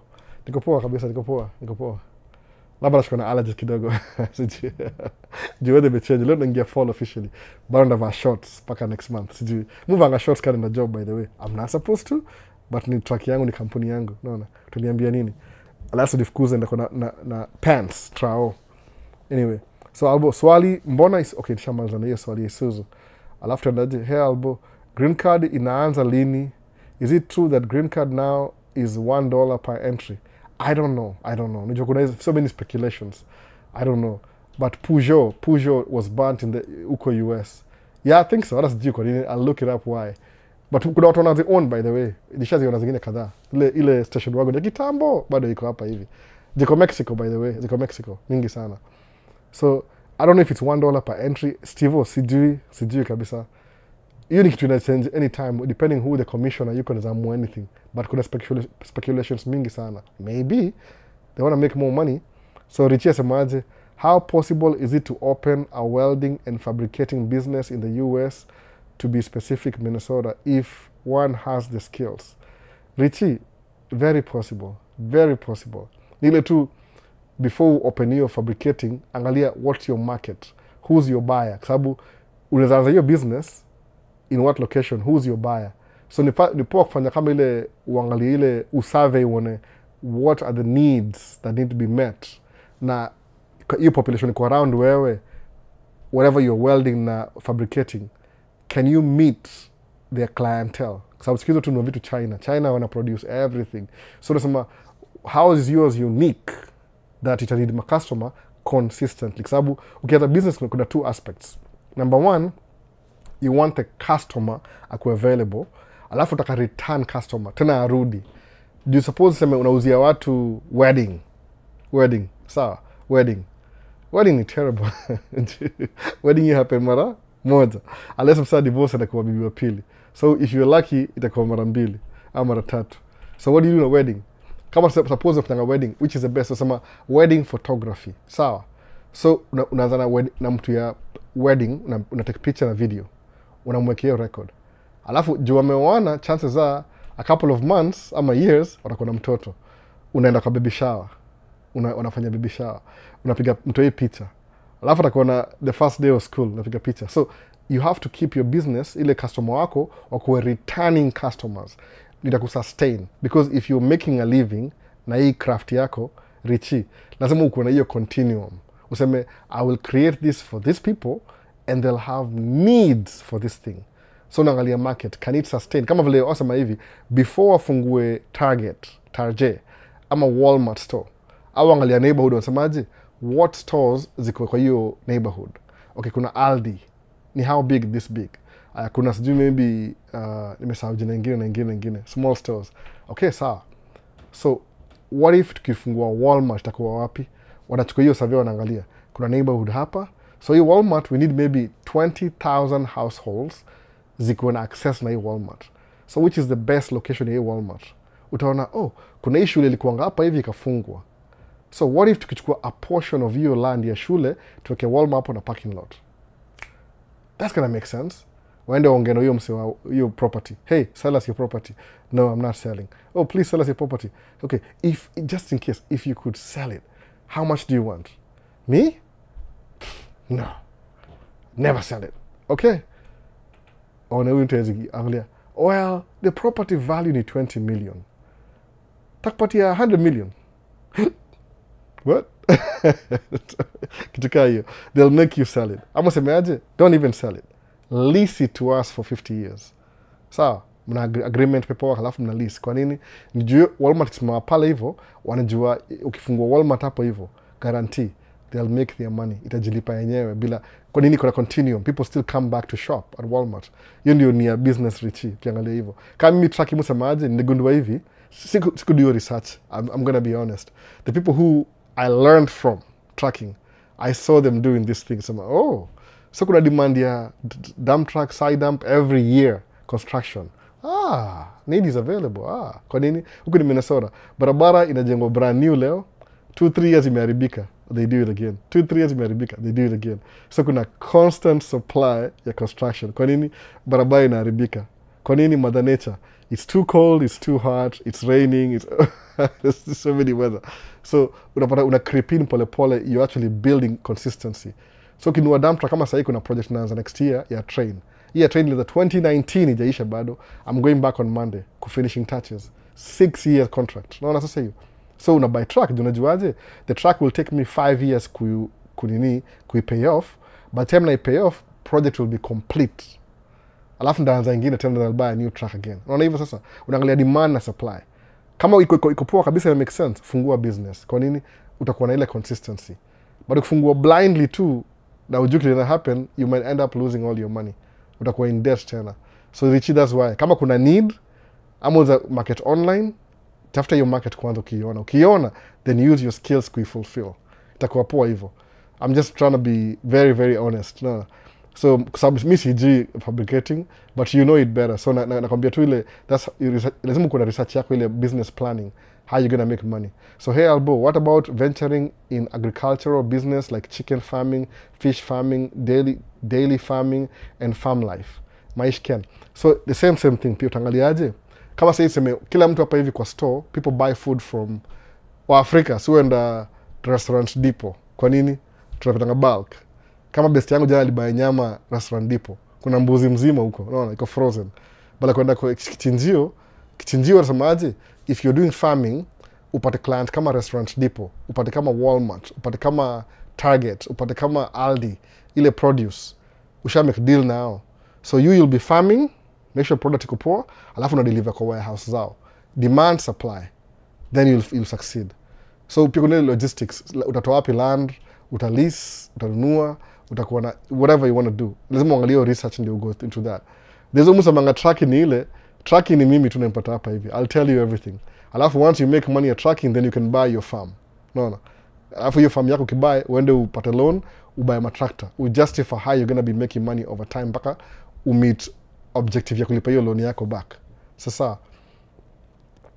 So ni what's up my people? Virox atapotea tu sasa Virox. No. So did you visit Kali na family? Niko LA karibu sana. Tuko na network poa. I just don't know trackers. Utaongea nao. I haven't visited Kali for a while. I think the last time niko Kali liko nini? 2011. It's been a while, by the way. It's been a while. Shakwa Seattle, but Kali sijakuwa huko for a long time. I believe you need a lot of certifications and you have to pass some exams. Welding in Gusa safety. Yeah, that's true. Lakini kama anajua something Richie, kuna mtu kwa TikTok hapa hivi anajua aitwa Adani must go. Adani must go. Wow. Hope it's a good thing. Adani must go. You also need a lot of capital. For example, have trucks within built generators. Anajua more about hiyo. Ni supply demand. Nasema hivyo. Sijasema nimekudiscourage. Believe me. I'm just saying. Do your research. Justaki ukuatile uende kufind out na uko na investment mzuri sana. Alafu utakufa moyo, alafu useme maybe I should not do welding. Na maybe that was your ticket kutoboa. How is insurance like in dump truck? Same too. We pay about, mimi nilipa kama 800 a month, but I have a fairly decent driving record. Fairly decent, I'm just being moderate, driving record, so it depends. Okay, if you have a bad record, kwa ngiri moja, but kama 900 hivi a month. Alafu, when the truck is not running, if you want to, suppose you want to go to Kenya kuenda kwa Samabani, ukaharibu huko hivyo, unaweza step down insurance from ile active to passive. Alafu maybe ulipe maybe a third of 900, maybe 300 a month, upark gari for 2 months ama 3 months, then you come back, alafu una resume tena. But I've never done that mimi kwa dump truck. Kwa side dump mfanya hivyo every time in a slow down. Na step down insurance to parked insurance. Ile tu imesimama, not moving, ile stop, ile kwa parked garage. Sasa, so turudi back to ile still kanaongea before ama nini? Ama kuna swali lingine. Alafu, naona, turudi back to hiyo ama kumbuke context ilikuwa nini? I believe a lot ilikuwa nini? Karibu niende hiyo rabbit hole kasema acha ni save kidogo. Naona. Sijui turudi huko ama niliavoid nikasema acha sasa nimalize Q&A kwanza. Nimeenda kwa hiyo rabbit hole nikasema to stop tuendelee mbele kidogo alafu turudi. Sasa so nini nyingine? Insurance, the guy of welding tell him to train pressure B welding ya pipeline. Umesikia story Richie? Do you think pia utafanya hivi? Kuna one of my friends, si friends, ni kama acquaintance, I know him. You drive truck, alafu anajua akona mechanical skills. So you fuata crew fulani ya kuinstall au itaje hizi electricity by windmill electricity. You potea for a while alafu anarudi. So he makes good money. Uzatana job pia mahali, naona. Na taxes ziko aje ukiwa owner wa truck. Kawaida tu taxes lazima ulipe. Hiyo si big deal. Ulipa tu taxes. Will you go to Kenya soon? Niko home next month na Christmas pia. We should network, boss. Sijui. One of my biggest problem watu wangu kwa shule. So Christmas I only have 2 weeks. Ile wako off. I have to spend time with them. So the best ni ile maybe January, February, March. Samabani.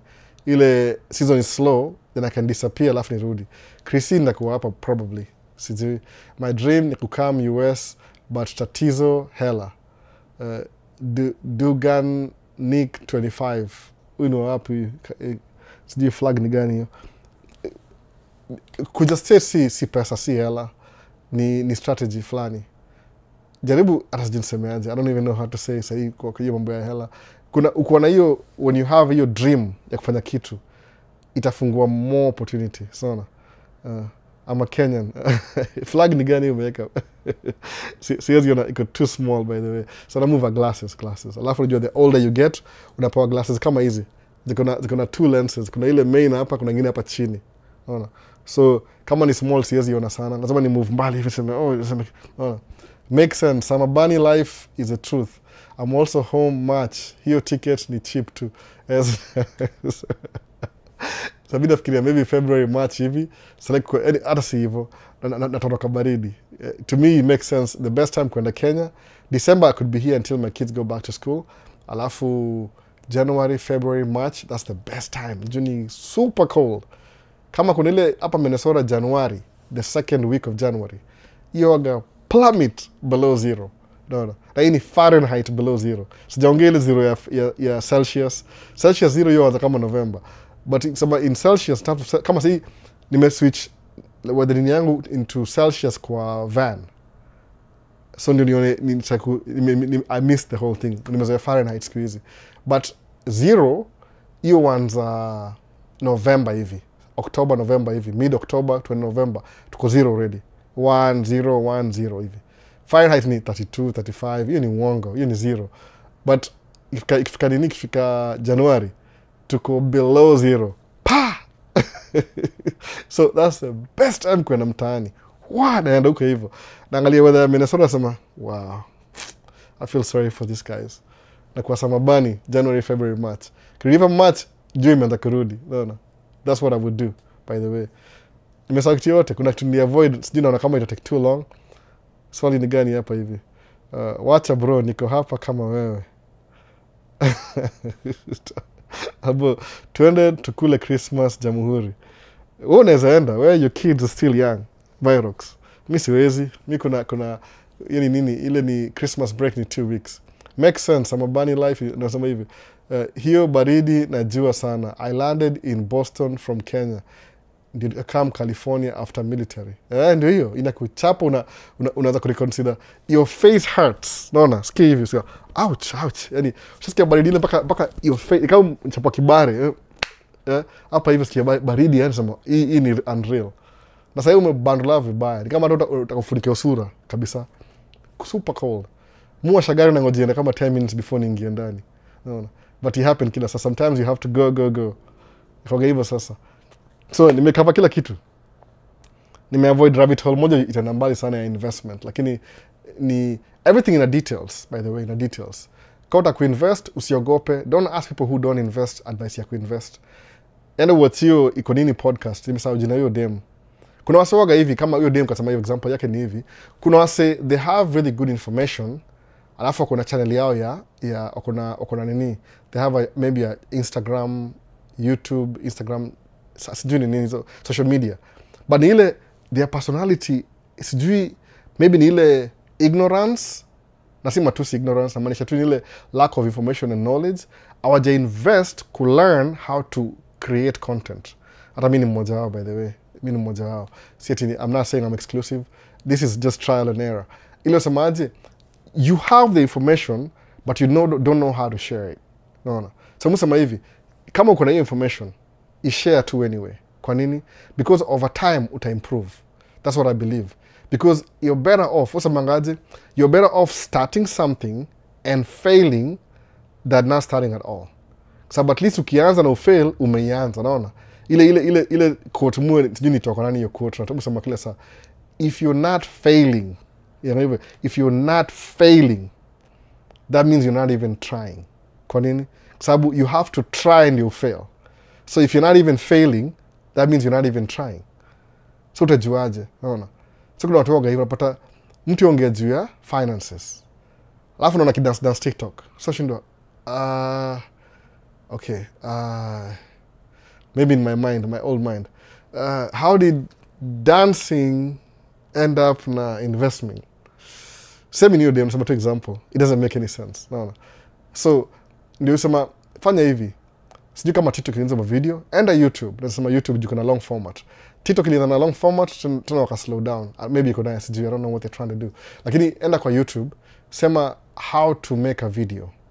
Alafu angalia kuna bisema kwa mambo ya microphone. What microphones do I need? Sema hivi. Sema usikuja na production kama yangu hapa hivi. Nilibai microphone 2 weeks ago, by the way. Kuna watu notice ni mpya. Naona. Hii ni Shure ni M7 DB, ile mpya. DB ndio hii hapa hivi. Nimebuy 2 weeks ago. Brand new microphone. Hii si fake. Ile kile kitu ile fake iko hapo, by the way, just in case. Naona. Si fake yani. Before I was using this. There's nothing wrong na hii, by the way. Ni ile tu nisema tu I've always wanted to buy this. So what happens ni ile kuna pesa ilitokea fulani hivi, pesa fulani hivi, nilifanyia msee job akanilipa. Nikaona sijalipa for a long time, nimeforgo ile itongaje ile mwanga na history sabangaje, every month ukilipwa kuna ile guilt free spending. So sijakuwa na guilt free spending since May. So what do I do? Because nimegetido extra, ilikuwa siku na expect, by the way, nifanya tu msee job akanilipa.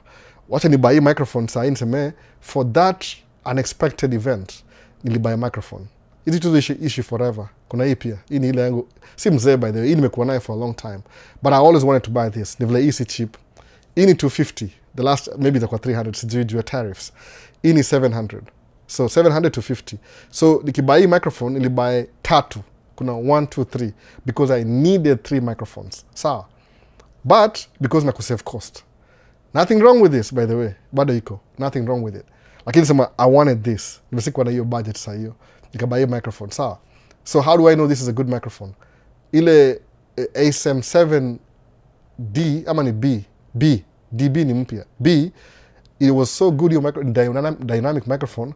Michael Jackson akirecord mziki yake back in the days 1985 huko, before most of us were born. Mimi niko nishazaliwa already. Alikuwa anatumia hii microphone. Na hizi microphone kuna ile shua yangu ya first nilibuy nikam States. Ilikuwa brand new. Ni kama nimekuwa hapa States 19 years, your microphone probably 18 years. I still have it. It still works. Nimeiangusha, imebondeka, nimechange ile case. It still works, by the way. So some of these things ukinunua is last a lifetime. So points ni ile ni hivi, you want to make videos, sindio? TikTok, you're really good at what you know. Just watch a video. Think Media, for example. They used to be, I mean, ilikuwa na watu kadhaa kina Omar Akatari, Think Media. Na ule nimesahau jina zao wote. But they left. Kuna new staff sahi. Maybe people younger producers ama wana support your channel. Nimesahau jina zao. I don't know the new guys, but I remember the old guys. So I know what videos. How do I make content? Your information is valuable. Ni ile presentation. Sawa. Example ni hivi. Wewe semaje ndapika nyama choma, alafu niletewa sasa nyama choma kwa meza na ile dustbin cover. Trash cover. No, trash cover sema. Oh, ndio nyama choma kuleni. Presentation matters. Sawa. So learn how to present. Miss, I don't know what I'm doing. I'm just saying the way I see it. So kuna watu hivi ukiwaona kwa podcast ya Ikonini podcast, alafu uone kwa channel yao unashindwa. These are two, kwa Ikonini podcast wako more serious, wanaongea tu boom boom boom boom boom. Channel yao iko tu, they serve you with a trash can. Unaona sasa? So shindwa, how do you, ni cognitive dissonance. How do you separate the two? Presentation matters. Kama ni business kuwa to business. Mimi sivagi suit na tie. I'm supposed to. Babusa mangaje, whatever I'm doing right now, it's more casual. Ni move a t-shirt. Unaona? I don't know if I've been looking for ile Maisha States niko na logo ni hata kupromote. Nitongaje Iron New York. Nile nisemaje whatever clean shirts I have leo. Sijafanya laundry for 2 weeks. So hii nilikuwa available na ivaa. Nasema man, I need to buy a t-shirt. Alafu nasahau the whole week. Presentation matters. Kuna wase utachukua spectrum ya wase wako hapa na chini, just the way you present. Kama kuna nyama choma, don't serve nyama choma kwa trash can cover. No. You serve kwa meza ama presentation. So unajua mambo ya investment. Ambia wase, siongee juu DM specifically, but unapata mse una watch live yake kwa podcast, alafu unamfollow, alafu kila kumfollow unakuwa underwhelmed. Like ulikuwa overwhelmed na information yake kwa podcast, alafu kimit unakuwa underwhelmed, shindo, man, no. Not because I'm guilty of that too, by the way. So nisema, should I make this? Excuse me, katakata video unnecessary. Nasema, ini yangu, achana naye. I've been doing this for kama maybe in the 3rd year. So video moja ile it makes sense, naweza cut off. Unless sometimes na video, kama moja niko na drive from, niko nini last week, drive from the truck wash kukuja home. I had a thing in mind. Last minute, wife akasema, oh, my daughter wants to ride with me. Man. Akasema, anyway, it's my daughter, first priority. No. Princess lazima and the first priority. Passenger side. Akasema, ataka nimnunulie donut. Akanunua donut. So she was eating the donut nikisema hata nianze video saa hii. Kaambia wife, twende, tukaanza kuenda. That video was good. I was supposed to talk about something. Ilikuwa tu opportunity. But because my daughter akalala, she was falling asleep. Sema nikiongea na muamsha, acha tu niache kaa hivyo. I made the video. Ningeipost nikasema people might appreciate. Ni 2 weeks ago, by the way, 2 weeks ago. Lakini video kaa hiyo yani excuse me, avoid video. Kwa jina notice nimekata video kidogo sana. Juu kuna zile vitu I could get away 2 years ago, but sasa sema sijui sitaki kukua cocky. Maybe another channel, maybe ndio zipost kwa ile channel nyingine. Juu azitoi kile nataka itoke. Umeona? Mtu ataniona mahali aseme overwhelming, alafu kuje ku underwhelming. The presentation matters. Umeona? I mean, I take very seriously kwa sababu I want people to learn these things. Ama kuwe na hii mindset, alafu wa change life yao. Then I can have the opportunity to learn from them too. Kwa sababu najua kuna wasi hapo hivyo nyinyi na wajua nyinyi tu mmekaa hapo mmenyamaza. Na mnajua kila kitu mmenyamaza tu. Some of you lazima tuwafungue kama soda, Sprite. Naona. Ndio wakujua, nasema tu example ile itongaje carbonated drink ile yani lazima utuoneshe msendi akwambie man najua hizi vitu. Unaona? Ile tu kwa wewe anajua. So sometimes you have to get them alafu mwambie tupatie information. Watakwambia. If you do good on a podcast, invest in me. Let me just learn how to present my content. Kaa chini, washa light, nunua microphone. Kama una microphone, kuna other alternatives. That's when I watch kama Think Media. Uone, okay, I can combine this and this and this. Mi niko na bahati, nikianza history ya YouTube, most of these equipment nilikuwa naye. Kama hizi kamera mtu mia kwa podcast, camera number 1, camera number 2, nimekuwa nazo for the last 4-5 years. Sikuwa nazo. Nile tusemaje, how can I put this thing in good use? So what I'm going to do this and this. Nikaanzi hapo. You don't have to do the same thing I'm doing. But kuna information. Kama huyu Virox hapa, Virox. Kama yuko bado, naona. Virox has information. I'm telling you. Tufanya naye tracking. Akona information kibao. Actually, what I know and what he knows, atanipita the information. And he's younger too. Mwona sasa. So, how do you make Virox talk? Sijui. I don't know how to make him talk. That's what I'm saying. No. People have information umekalia. Alafu atakufa naye. Alafu what's going to happen? So hapa 3 peders amaji albo. Would you like to know how to edit your videos? Ukidrive recorded on GoPro? Would you like to know how to edit your video ukidrive recorded on GoPro? Yeah, please tell me. Nitumie message alafu nakupigia simu tutaongea. Give me ideas. Nikidrive musema hivi, as much as I know sometimes you're not supposed to record kuna drive, I know that, by the way. That's true, I know that. So what I do ni hivi, nikianza from this end, mu record na 3 camera system na microphone. Same microphone, I use the same microphone. Ingine, kuna mbili. So same microphone, a microphone in a cut down. I don't think I want, track is very noisy, by the way, sometimes. So sema hivi, if I'm driving, sitaki kuonekana kama I'm recording while I'm driving. So what I'll do, before kama nalodiwa ndaanza camera. So before I used to do hata before nianze, now I introduce in the beginning. Because this is not niliambiwa Alba, don't do that. So niko naanza video alafu na clap kusynchronize. Siku hizi msemaje na ianza na clap before nianze kuongea. So by the time naanza kuongea nisha clap, nisha synchronize everything. Because mimi sina ile production, you're using whatever cameras you have. Alafu nikidrive nataka ile I don't touch the camera until I get to my destination. So nimegundua DJI hizo record for 2 hours straight na hazi overheat. Stay overheat, by the way. I'm yet to, unless battery ishe. So I wanna talk while I'm driving, but still, if you look at my video, I'm actually driving. Number one, 100%, 99% of the video, I'm actually driving. 1% ndio na record. That's it. Kwa nini? Because that's the only time I can do that.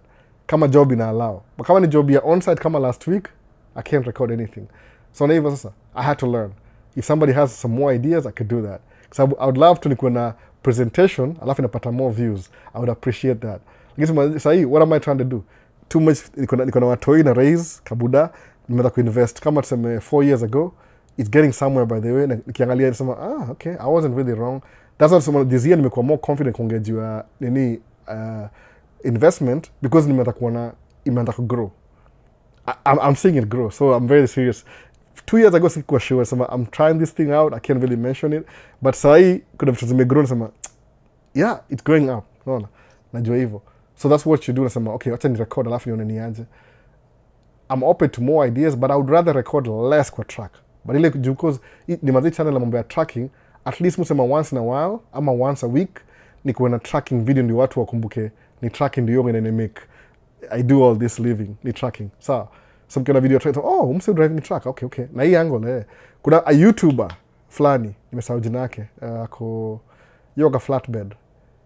Nilimuuliza swali, nikaona vile record video yake, nikampatia suggestion, nikamwambia hey maze, video yako ni poa lakini kwa nje tumia ND filter. Kaza what's an ND filter? Nikamexplainia. Alafu nikamwambia if you want, niko na moja kwa hao, I can send you one. Nipatie address yako. Akanireply akaniambia, wow, you know, I don't give out address. Kabia, I get it. Sina kuanda sana kabisa. Hata mudu ingi video, by the way, na video yangu yoga ni kama mwongea my ile native language. I did African American. Aka watch video, alishangaa sana, by the way. Akasema, wow, akanireply. So bani ile, he never gave me his address. So I never got to send him the ND filter.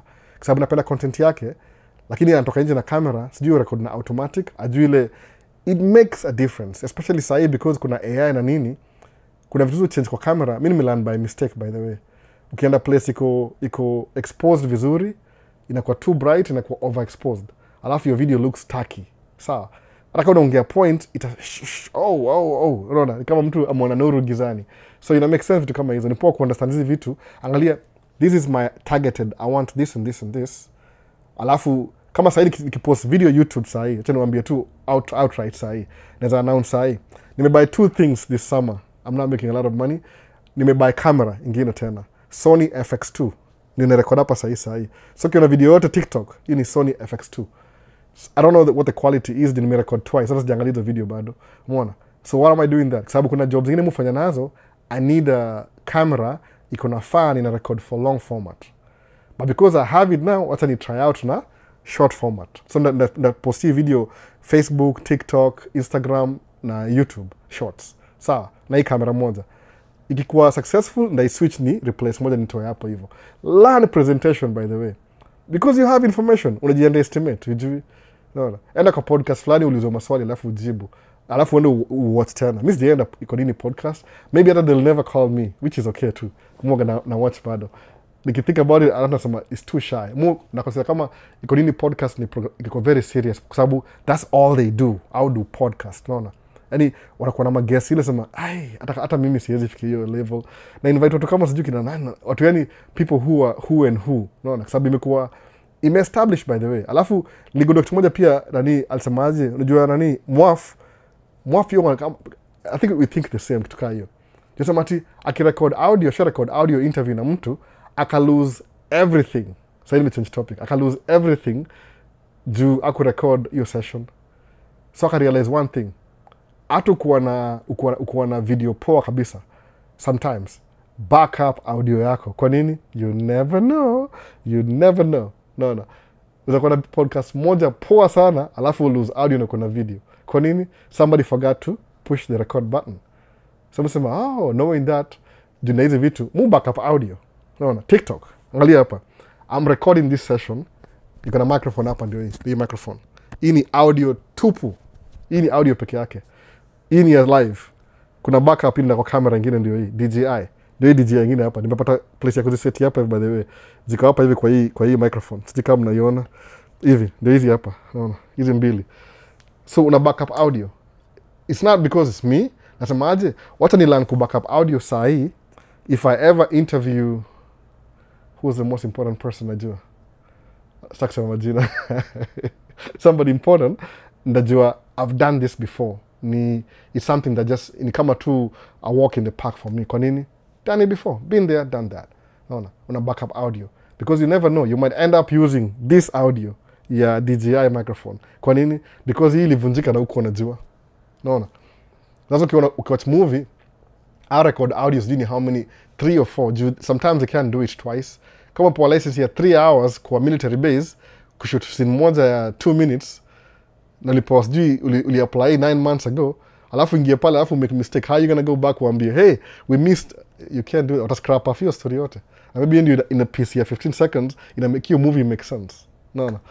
Anyway, learn tu hizi vitu yani, jifundishe. Alafu, kwa sababu the most important kujifundisha, ni ile tu unaanza saa hii, then later on, itakuwa about your message, si ile equipment, but ile basis, ile entry level, you know how to present nyama choma kwa plata. No. Si kwa dustbin can. A little bit of expert. No. Kuna ordinary, just be a little bit extraordinary. Hata ile intention, you learn something. Ni mwana maswali zimeingia hapa hivi. Sema nini?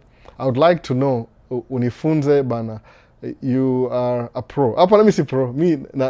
I'm just, nasemaje, ni figuring out.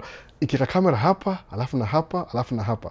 Kama hujaijua ile video new watch, nimeifanyia testing maybe 5 times before ni make video na hiyo story. Sometimes audio let down. Sometimes GoPro inakufa.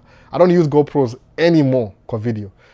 If I'm gonna be driving, alafu ni stuck gusa camera, ndaka camera record paka nisimame. So msema, hii trip ni half an hour. I can do half an hour.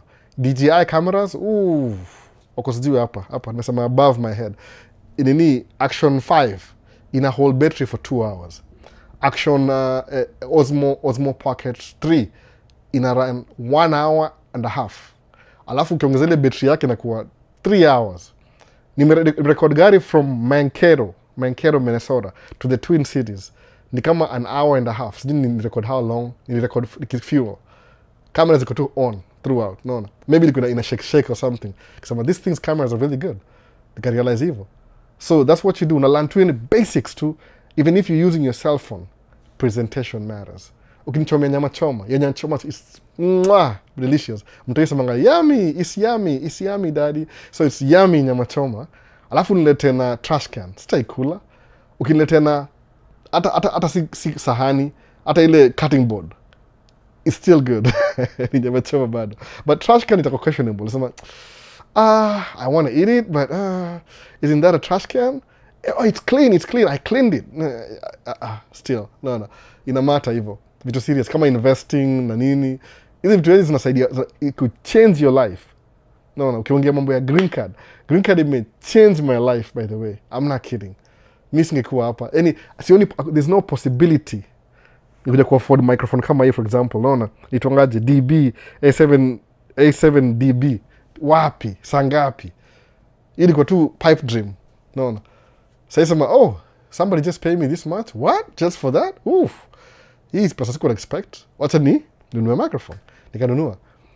Kamera niliuzia kamera yangu FX3 niliuzia Victor ni Ochieng ako University of California Berkeley. Alinunua hiyo kamera, by the way. Muuliza lipa how much hasta kumseti. Because yeye ni journalist. Yeye is a student journalist. So he needs that. Nikamuuzia. So I had the money. Guess what? The money came back. Nimenunua naye FX2. Kwa nini? FX2 ni A7 IV with a fan. Umeona? Will I need it? Fanaka Nation. Record video zake. Anyway, patumalize, by the way. Nina job ya kwenda kudu kwa track. Tuna change strap. Mtu yeye amelala, sijui kama ameamka. So wacha niangalie what imebaki hapa hivi. YouTube virus kwa mwisho. Albo tuende Christmas sasa. So mbona kamera imekuwa I used to talk about that before. But now post ya video moja maybe. Nixikuwa na intend, but maybe kesho. Juu sina video saa hii. Ya tracking nikatala. So kilikuwa too noisy. Pap, warning.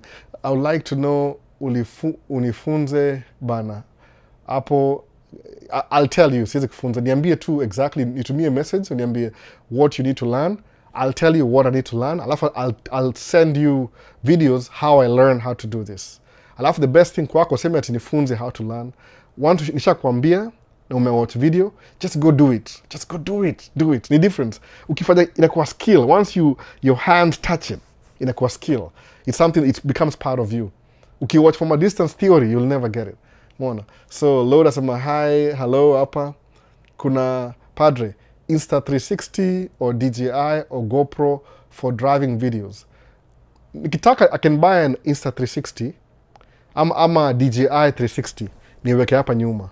But kumbuka dini yangu ni nini? Musema hivi, I don't like spelangi, acha sema kweli kabisa, kama unaniambia video, najua hisi ya kila mtu bread and butter, ni hivi, mpenda video ziko straight, spelangi video ziko curved, I don't like that. Kama video kama 24mm, ndaka 24mm, straight hivi kabisa, yani paranoid, mwoga kama OCD, lazima ikuwe straight hivi. Ikuwa curved hivi, na imeta ku stretch out. Alafu, because na record na kamera 3 kwa gari, the last thing I want to do ni ku-edit na ku-switch. Kwa nini? Ile post-production inakuwa tiresome. Na mu produce content YouTube. In the beginning niambiwaje, I used to do lives once or twice a week. Na malizana nayo hivyo. Nikaambiwa no Albert, sometimes consistency is key. So kusema okay, what other videos can I incorporate in Maisha States channel ili napatia na consistency? So excuse me samaje, I post almost every other day. Nikipost Friday, nda post Sunday, ndio hii live. Nikipost Sunday, nda post Tuesday, Thursday. Alafu ni post na Saturday. Alafu na Sunday. Alafu ni Monday, Tuesday, Wednesday. So every other day mu post video. Napatianga video moja at least 48 hours before I post another one. Sawa? Now mostly I'm trying to keep it consistent. Hata kama na drive, nikimake video, chances are is about nini yangu, I'm trying to get ile fine tune. It's about personal development. Industry channel. See politics, see green card. Green card I can mention it. Kwa nini? Because it's my experience. Lakini ni personal development. Kwa sababu nigundua hivi, most people I meet, nikiongea hizi stories za personal development, mupata wase wengi, they are ignorant of this information. Nashindwa, I can't believe you, man. So, you've come this far na ignorance. Yeah. You know, you're better than me. Na uko na ignorance, eh. Then ukijua hizi vitu, you also remember, if I want to make money, I have to be rich. I need to have money. I need to have starting capital. Oh, man. You don't need that. You don't need money to start a business, by the way. How insane it sounds like. You need just to have information on how to start a business. You don't need money to start a business. Ni strategy. Yani, kuna ile pre before the business. Kuna ile pre, hata ukianza, itakuwa na system, itaflow. So I don't know how to say it's a tracking. So some tracking. How do you start tracking? You get your CDL. You drive for somebody. That's just the beginning. You need grassroots. You need foundation. Then you buy your own track. Nikisema buy your own track, I don't mean unachukua cash na gunia uende ubuy track. Hapana, kuna strategies, kuna nuances. Utafanya hivi na hivi, utafungua kampuni hivi, utangojea sometime, ucreate statement, ukuwe na bank statement, ubuild relationship na bank. See rocket science. Believe me, it sounds rocket science before you do it. But once you start doing it, itakuwa a walk in the park. Kwa nini? Because utaanza step 1, step 2. Ule mtu yangu you count. 1, 2, 3, 4, 5, 6, yes, amangaje 7, sifen, eat, yes, ama hivyo, 9, 10, alafu anafurahi. It's a walk in the park, by the way. Lakini, if you think about it and you don't do it, inakani rocket science. Please. Kuna nuances. Jisema, I've never said it's easy. Kama uko hii side ingine. But once umeanza, 2 years, utaniambia, man, I'm so glad I did this. Kwa nini? How much money did you have? Usijiuliza aje, album yazangaje tracking, which year? Nakambia, nika drive ya mse 2010. 2010 nikuwa Swift. 2011 nika drive ya mse. 2012 nika buy track yangu from this guy. Nikaanza tracking. Nikafungua kampuni. Sole proprietorship. Albert tracking. Nikaona Albert tracking doesn't make any sense. Nika learn one new thing. Alhal. Nikaanza Alhal, nika change kila kitu. Nikalipa $50 extra. Did I know what I was doing? 2013 nika owe taxes. 14 nika owe taxes. While I was owing taxes, gari kata kuniharibikia.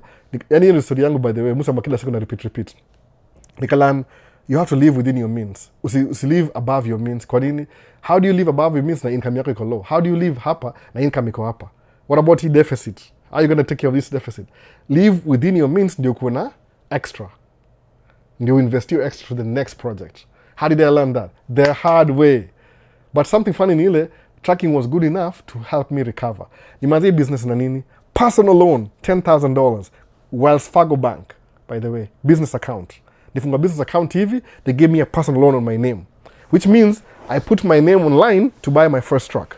How far did that truck get me? You track ya $10,000, your personal loan. Kumbuka hivyo. No money down, zero. Ilinibuy truck ingine ya pili 4 years after. Alafu 4 years after, when I bought the second truck, it took me 1 year to pay off all my stupid debt. Na gari moja. Where did I get the money from? Niulize hivyo. Ilianza na zero down, na loan. Ilianza business na deni. So you tell me how you need working capital kuanza business. No. I don't know how many times I'll tell you that. Where anza uone. Uone. No. Anza tu seme, I'm going to do this. Sema, I'll do it. Anza. Sema, I don't even know how this happened. Kwa nini? That information that you think you don't have has always been within you all these years.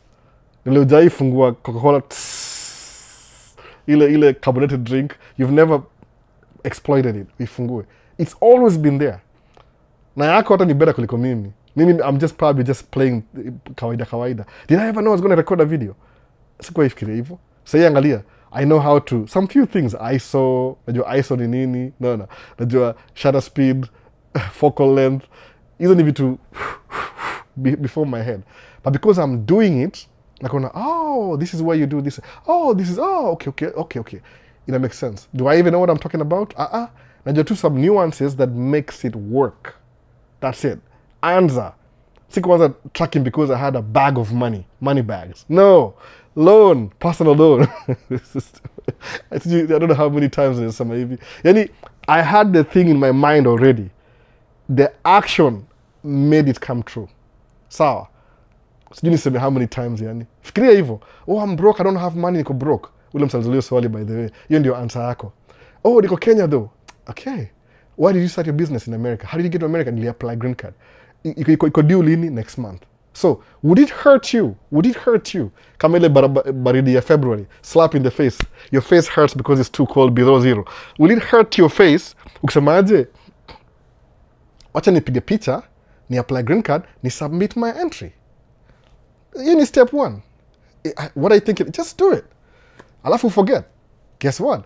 Usi waste your brain space thinking about it. Sina pesa ya picha. Tafuta Guru Visuals. Nafuta example tu. Akona camera.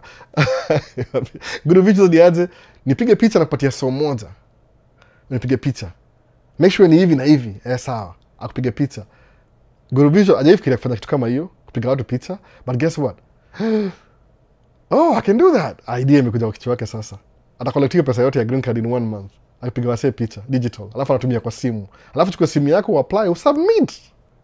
Ni step 1.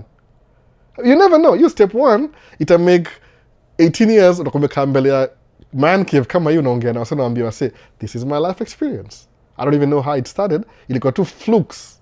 But angalia, I feel like I'm heading somewhere. No. Hata sijui naenda wapi but I'm heading somewhere. Naambia wasee information ina change life yao. You are the information all along. Siti kuna, who's gonna give it to you? Akuna iko. I'm telling you. Najua nakawia ni kama I'm yelling at people. You nayo. Your software ina exist. In your mind ina exist. Exploit uone. Utakuwa 10 times mimi. Niseme, oh, you my, acha nitumie jina hapa hivi. Solomon Muchori. Nifundishe how to invest in 10 trucks. Kwa nini? Uko na 20 niambie. Juu skill yako ya 10, mi sijui. Mi capacity yangu ni 5. Wewe una 10. Just do it. Nike. No. And rich people know this, by the way. Rich people. Wanajua hizi vitu. They know them. They wink. Wanashindwa, nyo sema nafikiri, hatulipangi taxes. How do we do this? One strategy. Sometimes ilibidi ujitoe hapa, ujilete hapa, ndio kitu inaweza kumake sense. Umeona? Kuna example za give, but hii example mu give wase kwa simu. Siwezi give kwa, hapa ndakwa na violations zote. No. Anyway, tumalize live. Nimekaa hapa 2 hours and 1, na kufix track sahi. Did I miss anything? Hello, love the content.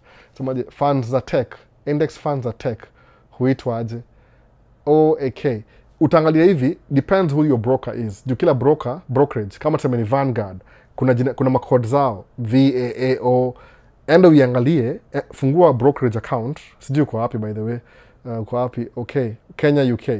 Angalia brokerage account ya UK. America so gana, I think ni specific to country. Kuna Vanguard, Schwab, na ile mujua. Vanguard, Schwab, nimesahau gani ingine? Third one, Fidelity. Hizo ni 3 brokerage account. What do you do? Una sign up jina yako. Ni kama kufungua Gmail account. Then you have your own email. Go to the website Vanguard, patia information yako, fungua account. Link your personal account to your account here. Your whatever it is, your brokerage account.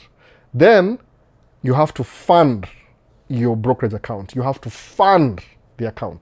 How do you fund your account? Chukua pesa yako personal, transfer kwa your business, whatever your brokerage account. Then aenda kuangalia options zako. Ufungue useme, okay, what options do they have? Kuna hii stock. Hii stock ni ya tech. What kind of tech? Hii tech ina 10 companies. 10 companies. Kuna Microsoft, Nvidia, maybe Tesla. Tesla ni, by the way, Tesla si company ya gari, ni tech company. Alafu kuna sijui Microsoft, whatever, Instagram, whatever. Useme aje, let me buy this stock. How much? Ulizana $50. Weka $2 kwa tech ya 10%. Enda uangalie S&P 500. Naona? S&P 500. Iko na jina gani kwa Vanguard? Hii ndio jina yake Vanguard. Nunua, weka kama $10 hapo. Enda kwa real estate investment trust fulani, ile na own office building. Weka $5 hapo. Enda kwa maybe sasa sema Bitcoin. Weka $1. Enda kwa sijui ni weka $2. Kaa chini. Oh, I bought a share here. Oh, alafu ngojea 1 month. Tena transfer 50. Spread it the same way. Ngojea 1 year. Angalia returns. Mimi angalia moja kusema I've made 8,000 passively from 3 years ago. Wow. 8,000. Wow. Mimi naambia kuna one feeling sijui amjuangi hiyo feeling. Maybe, I don't know, somebody you create video anakwambia ukweli. Acha niwaambie saa hii. Sijui nishaambia mtu yote before. Acha niwaambie tu kitu ukweli kabisa, to slow down. Let's slow down. Before ni answer question you. Starting a video editing, CapCut. I started video editing na CapCut, bro. It's nice. Now nime edit video 9. Naona sasa. CapCut ni very simple, by the way. Ebu nijibu na ulize aje huwa unatumia StreamYard ama mutumia StreamYard, by the way. What about Robinhood? Robinhood is good, Lakini compared na Vanguard na Fidelity, Robinhood, because hiyo ndio ilikuwa pioneer ya app, ukitransfer anything it's very expensive. But guess what? Anza na Robinhood. It will teach you how to do it. It's the doing that gets you to this destination. Ukisema I have a journey, alafu ukae useme I'm still thinking about, utoke pale kwa mlango uangalie barabara useme one day I'm going to travel this path that I've never traveled before. Alafu 3 years bado uangalie barabara ni admire. Oh, this is a nice open winding road. Alafu usiwahi travel. 10 years uko pale pale. You never did the travel. The first step, anza. Fungua Robinhood uanze naye, upige tizi. After 1 year useme okay, let me fungua. Mimi na Robinhood by the way, kuna Acorn, kuna Robinhood. Bali nisikie kuna more fee. Sema wacha niangalie traditional. Robinhood ni how old? Imeanza lini? 10 years ago. It's brand new. Sijui kama ni 10 years ago. I don't know exactly. Unaweza look up niambie. But hizi ma Charles Schwab zimekuwa huko tangu hata sijui. Wacha tu niwache story mob. Karibu niongee kitu kisifai kuongea. I used to trade 212. No. I'm a 2 something. Umeona? What about Robinhood? Anza na Robinhood. Kama tizi. Fanya 3 months uone kigrow. Me the first time nimefungua Robinhood, nikanunua shares za GoPro. You can tell my shares iko trash sahi. I'm sorry. But guess what? Nililearn. Because I was using GoPros for the first time, nilikuwa GoPro 4, nikanunua shares za GoPro. Ile sabanga, instead of buying an iPhone, invest in Apple. I did that. But guess what? Squeezy GoPro. Trash. No. See vile trash, but there's a company that's beating GoPro every single day to DJI. So I don't use GoPros anymore. But nililearn. You have to start doing it. Now, usitumie pesa ile you're afraid to lose. Anza slowly. Kama I think Vanguard minimum kuanzia stock fulani, lazima kuna do fulani. 3,000 minimum. Anza na $50 a month. No, I wish you got your book. I wish. Why am I talking about stocks? Nimeona ikimake do. Kama sasa hivi economy na vibaya ya states hizi ma tariffs. This is the time to buy stocks. Juki bounce back. Utakuwa increase net worth yako 3-4 times. Bila kujua. Na hiyo ni muhimu. I used to think it was a joke na gambling. I'm telling you. The reason why Elon Musk ndio the richest man in the world, see because akona money bags kwa hao, akona warehouse, ampanga noti kwa pallets. Ni stocks na shares. No. Sisi Tesla peke yake, utashangaa labda anaonza Microsoft, anaonza kila mtu mwingine. That's how rich people, kama they protect each other. Sababu uko na mdosi na buy shares za kila mtu mdosi, kampuni za kila mtu. So mnakuwa na brotherhood kwa sababu utaki Elon Musk fail, juu akifail stocks zako zita lose value. No. Inakuwa personal. That's tiki wala so wana campaign very seriously kwa hizo campaign donation ni wasa wako na stocks na shares. Kwa nini? Ndio unajua administration can affect their shares. So we understand your story. What do you do next? If you can't beat them, which you never will anyway, kama umekaa chini unaangalia, una admire, una criticize, una point fingers, you'll never beat them. Just join them. Do exactly what they're doing. Alafu uone 3 years from now unataka kuimba yumbo different. Unasema, "Oh, the rich needs more tax breaks." Kwa nini? It's personal to you. Umeshinda kubuy ile 40-story building na private jet because of legislation. Utasupport mtu, inakuwa personal interest. Amu jongi kwa nini? Mimi nimejaribu, yani more independent by the way. I'm independent. Mimi si Democrat, mimi si Republican. Kwa sababu nishaona both sides leo nafanya vitu zao. It's a conduit to their interests. No. And who's benefiting? Watakuwa na shares. Hao ndio wao patia campaign financing na kila kitu. So, mbona kwa side useme mimi ni spectator? Ingia ndani pia influence policy. Ikusaidie wewe.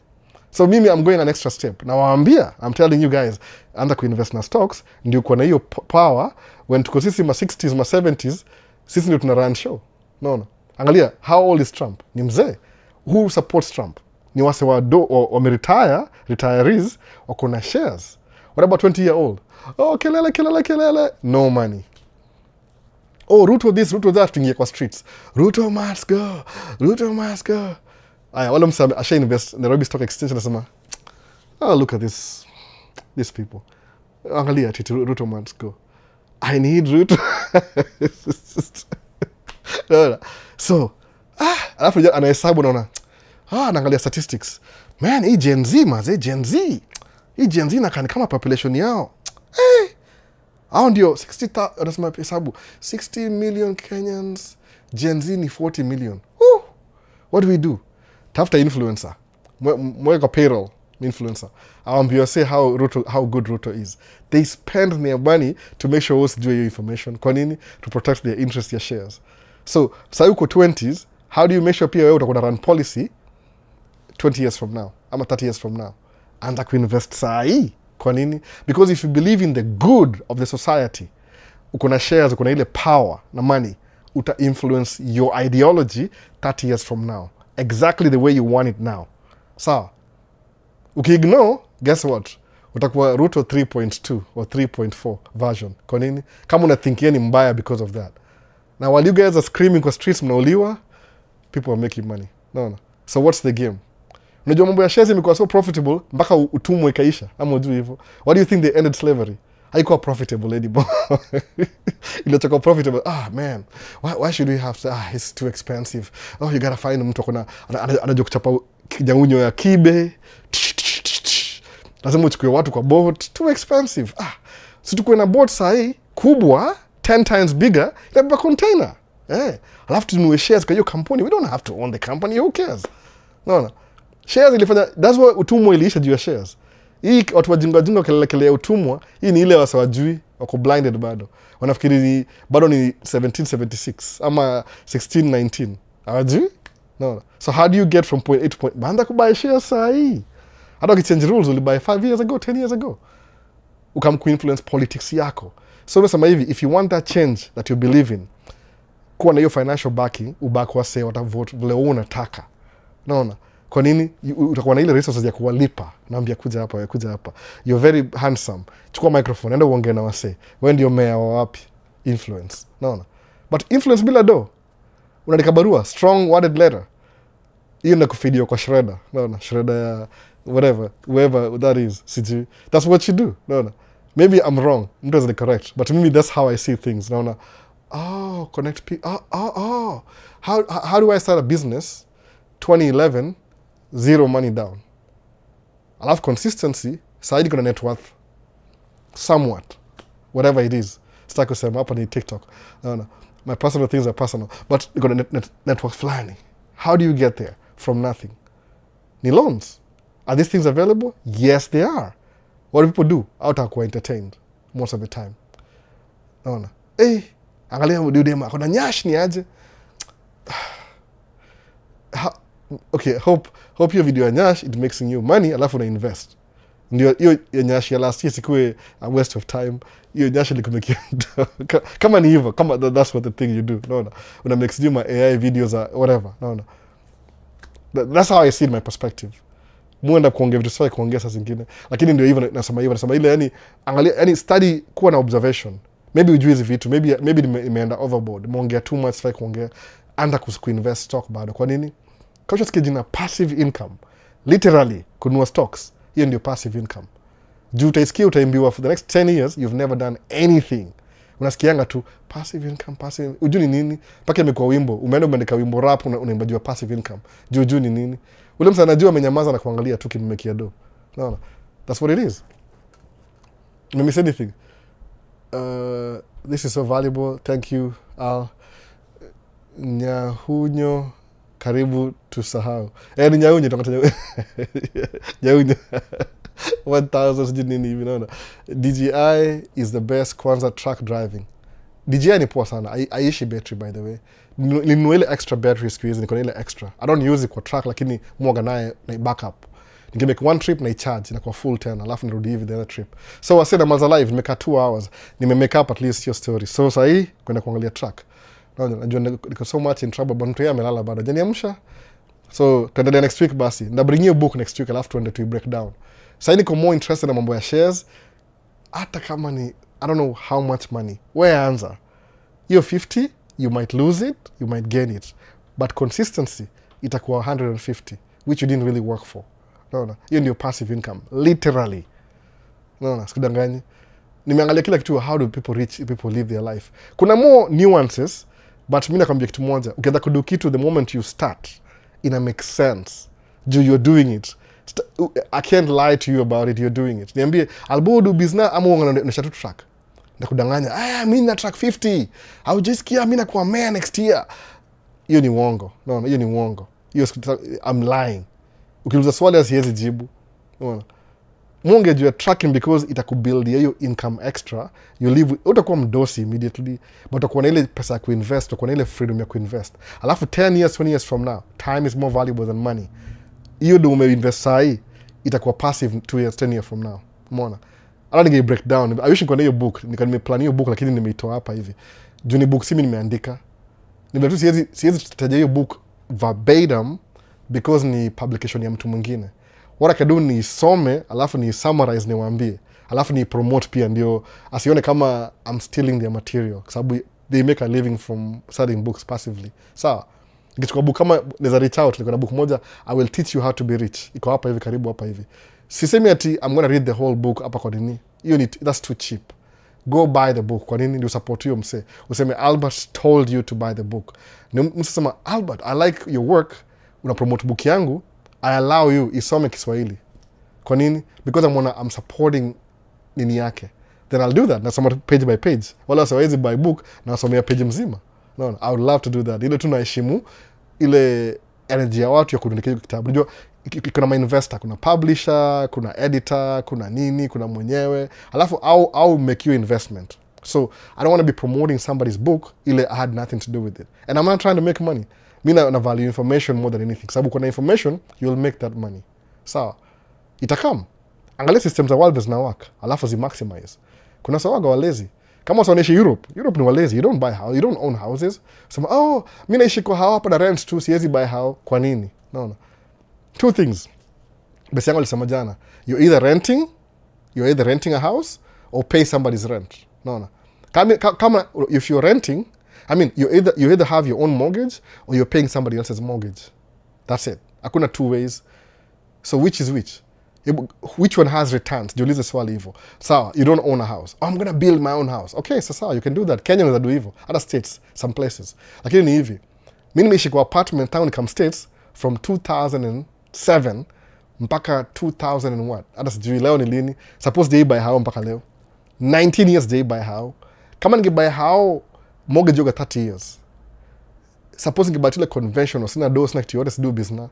By now ningekuwa nimelipa hiyo how 2/3 nimeilipa. Alafu value ina increase. So 30 years from now, nikiuza hiyo how nilibuy 180,000, itakuwa probably worth $500,000. Nime lose dough along the way, interest na kila kitu.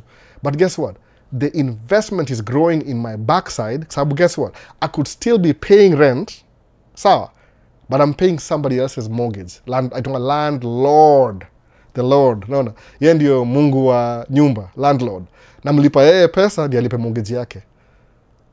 Hao yangu najilipa mimi mwenyewe mortgage na kwa yangu. So after 30 years of renting, guess who makes more money? Landlord nyumba yake iko paid off. Who paid the mortgage? You did. No. Does that feel appropriate to you? Unalipia mse mwingine mortgage? Willingly. Willingly. No. Aja kuforce kuna consent. Dear landlord, I'm going to pay you $2,000 every month until I move out. Here's my $200 deposit. Thank you for providing housing for my family. Alafu unaanza. Nunua nyumba. Taxes. Unakuwa na laundry list excuses why you can't buy a house. Alafu uta buy Range Rover anyway. Because it makes you feel good. Driving a depreciating asset. No. Because in Range Rover, somebody's brand. You're paying for somebody's brand to passive income. Basically, you're making everybody else passive income besides yourself. Why do you hate yourself so much? Why? Why do you hate yourself so much? Mimi nimeanza tracking na deni. Deni ni nini? Debt. No. Zero down. Zero down. Nimebuy track here 220,000 2020. This is the last month nilipa payment. Imagine. Hiyo ni nyumba kwa watu wengine by the way. 220,000 ni nyumba. It's a house. Na mortgage. So if I can pay 220,000 in 5 years, that means I can pay my house in 7 years. No. Do you how ilikuwa 435,000? Unaona hivyo? Sasa iko worth 550. So you may grow. What about the truck? If you pay off, what happens? Ni depreciating asset, but if you run 2-3 more years, if you maintain, nakapata free money for 3 years from now. Unaona sasa? Nilianza zero down. Kumbuka hivyo. Zero. I didn't have any money. Nipata hata license ilikuwa deni by the way. Believe me, you think, 6,000? That's a lot of money. Ningetoa 6,000. Anyway, tumaliza video. Nakamtafuta hapa hivi saa hii. Sawa. Iko ndani YouTube. Let's see. Hi. Y'all, it's been a while. Happy to see you. Sasa tumaza live basi. Tena refresh hapa kama anything. What was your credit score then? 512. I laugh at it, sir. It's given the 800. I don't even use my credit anymore, by the way. I don't even need to. No. I love the book Simple Path to Wealth by J.L. Collins. That's really good. I don't know after your book of MBA. Wacha nitafute kwanza Simple Wealth to nini. Newcomer hapa hivi, no. Usiwache Ali Mohammed yaje albo poa sana. What was your interest rate? The 10,000 ilikuwa, I think ilikuwa 2.8 back then. 2.8, if I could remember. I have the paperwork, by the way. These things are so serious, must save everything. Like, I don't know, archives. No. Receipts, I'm keeping receipts. My first loan. Which nearly messed up, by the way, karibu credit vibaya sana. That's what messed me up. A personal loan. No. It was pretty good. Yeah, back then it was pretty good. Sometimes America, interest rates were high, kama says go very high. Alafu zita drop zikuwe low. It happens every 8 to 10 year cycle. High, low, high, low, high, low. Sawa. That's what kinunua shares mnunua in the S&P 500. Ama kuna index life insurance. Junaka consistent over time. No. Tumalde video basi. I'm running out of time. 4 o'clock sahi. Nini ingine? Interest rate, love this, newcomer. Sasa. Collins, thank you. This was so valuable. Thank you all. Neighbor sasa, I'm challenging your thought, by the way. That's what I'm doing. Challenging your thought. To use the energy, the mindset you have in your mind. Exploit it. Use it. Utanishinda, by the way. Utanishinda. You think I can make good videos? I think they're good. I have to say that. They're good. But you think I make good videos? I don't really make good videos. I just try. Alafu outcome, no. Kuna ile income, income, mama iko within already. It's already in. Sawa. Ukiwa na hiyo in, then you do it, your outcome itaonekana. So my inputs ndio whatever I'm doing, my outcome, if these videos look good to you, hiyo ndio outcome. Sawa. That's what it is. My input ni kusoma vitabu, output ni ile kile nasema. If my input is full of nothing, down output takuwa nothing. Same thing. No. Ile tu overall sema tu, you have it in you. I'm telling you. It wasn't yamini. If you start doing it, you will see it. How did I ever learn how to do this? Oh, the consistency. No. You also ile consistency beats talent every single time, by the way. Consistency will beat talent every single time. But uko tu ile the talent alone, yeah, uta die out. Itaisha tu ile fade away. But consistency, uta beat talent every single time. Utafika, uta arrive na utampita. Kwa nini? Uko consistent. Ataringarika kidogo, alafu amalizie hapo. Hassan wa Isa, hey Alboni aje, hope you're doing great. I was busy 2 weeks.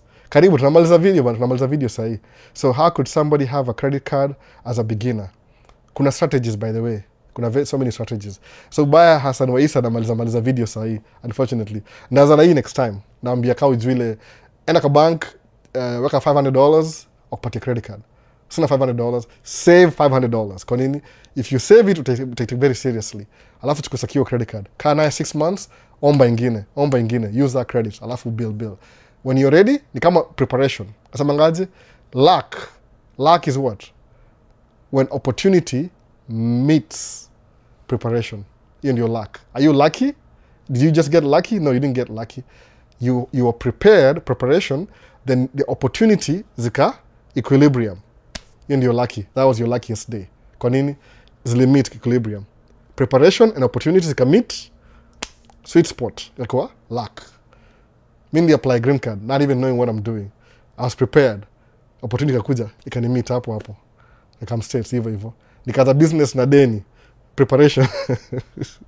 Yani, I think experience yangu ya beginning ni laughable, by the way. I'm laughing because it's true.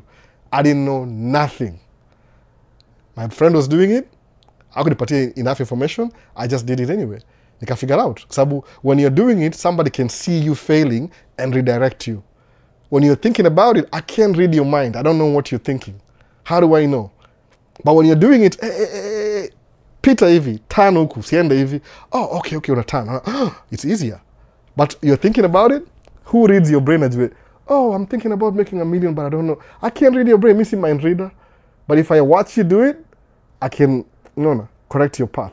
Alafu uta learn something. Sawa, tumaze vida, tuanza na TikTok basi. Unaona? Maisha States. Tuona baadaye. Imekataa, imeisha basi. Sa YouTube sio nanga hivi. Unaona? New stage, oh, whatever. See you in the next one. Peace. See you in the next one. Tumalize vida. Hope sijaacha comment ya mtu nje. Kuna ile auction, going once, going twice. Kuna mtu mwingine. Done.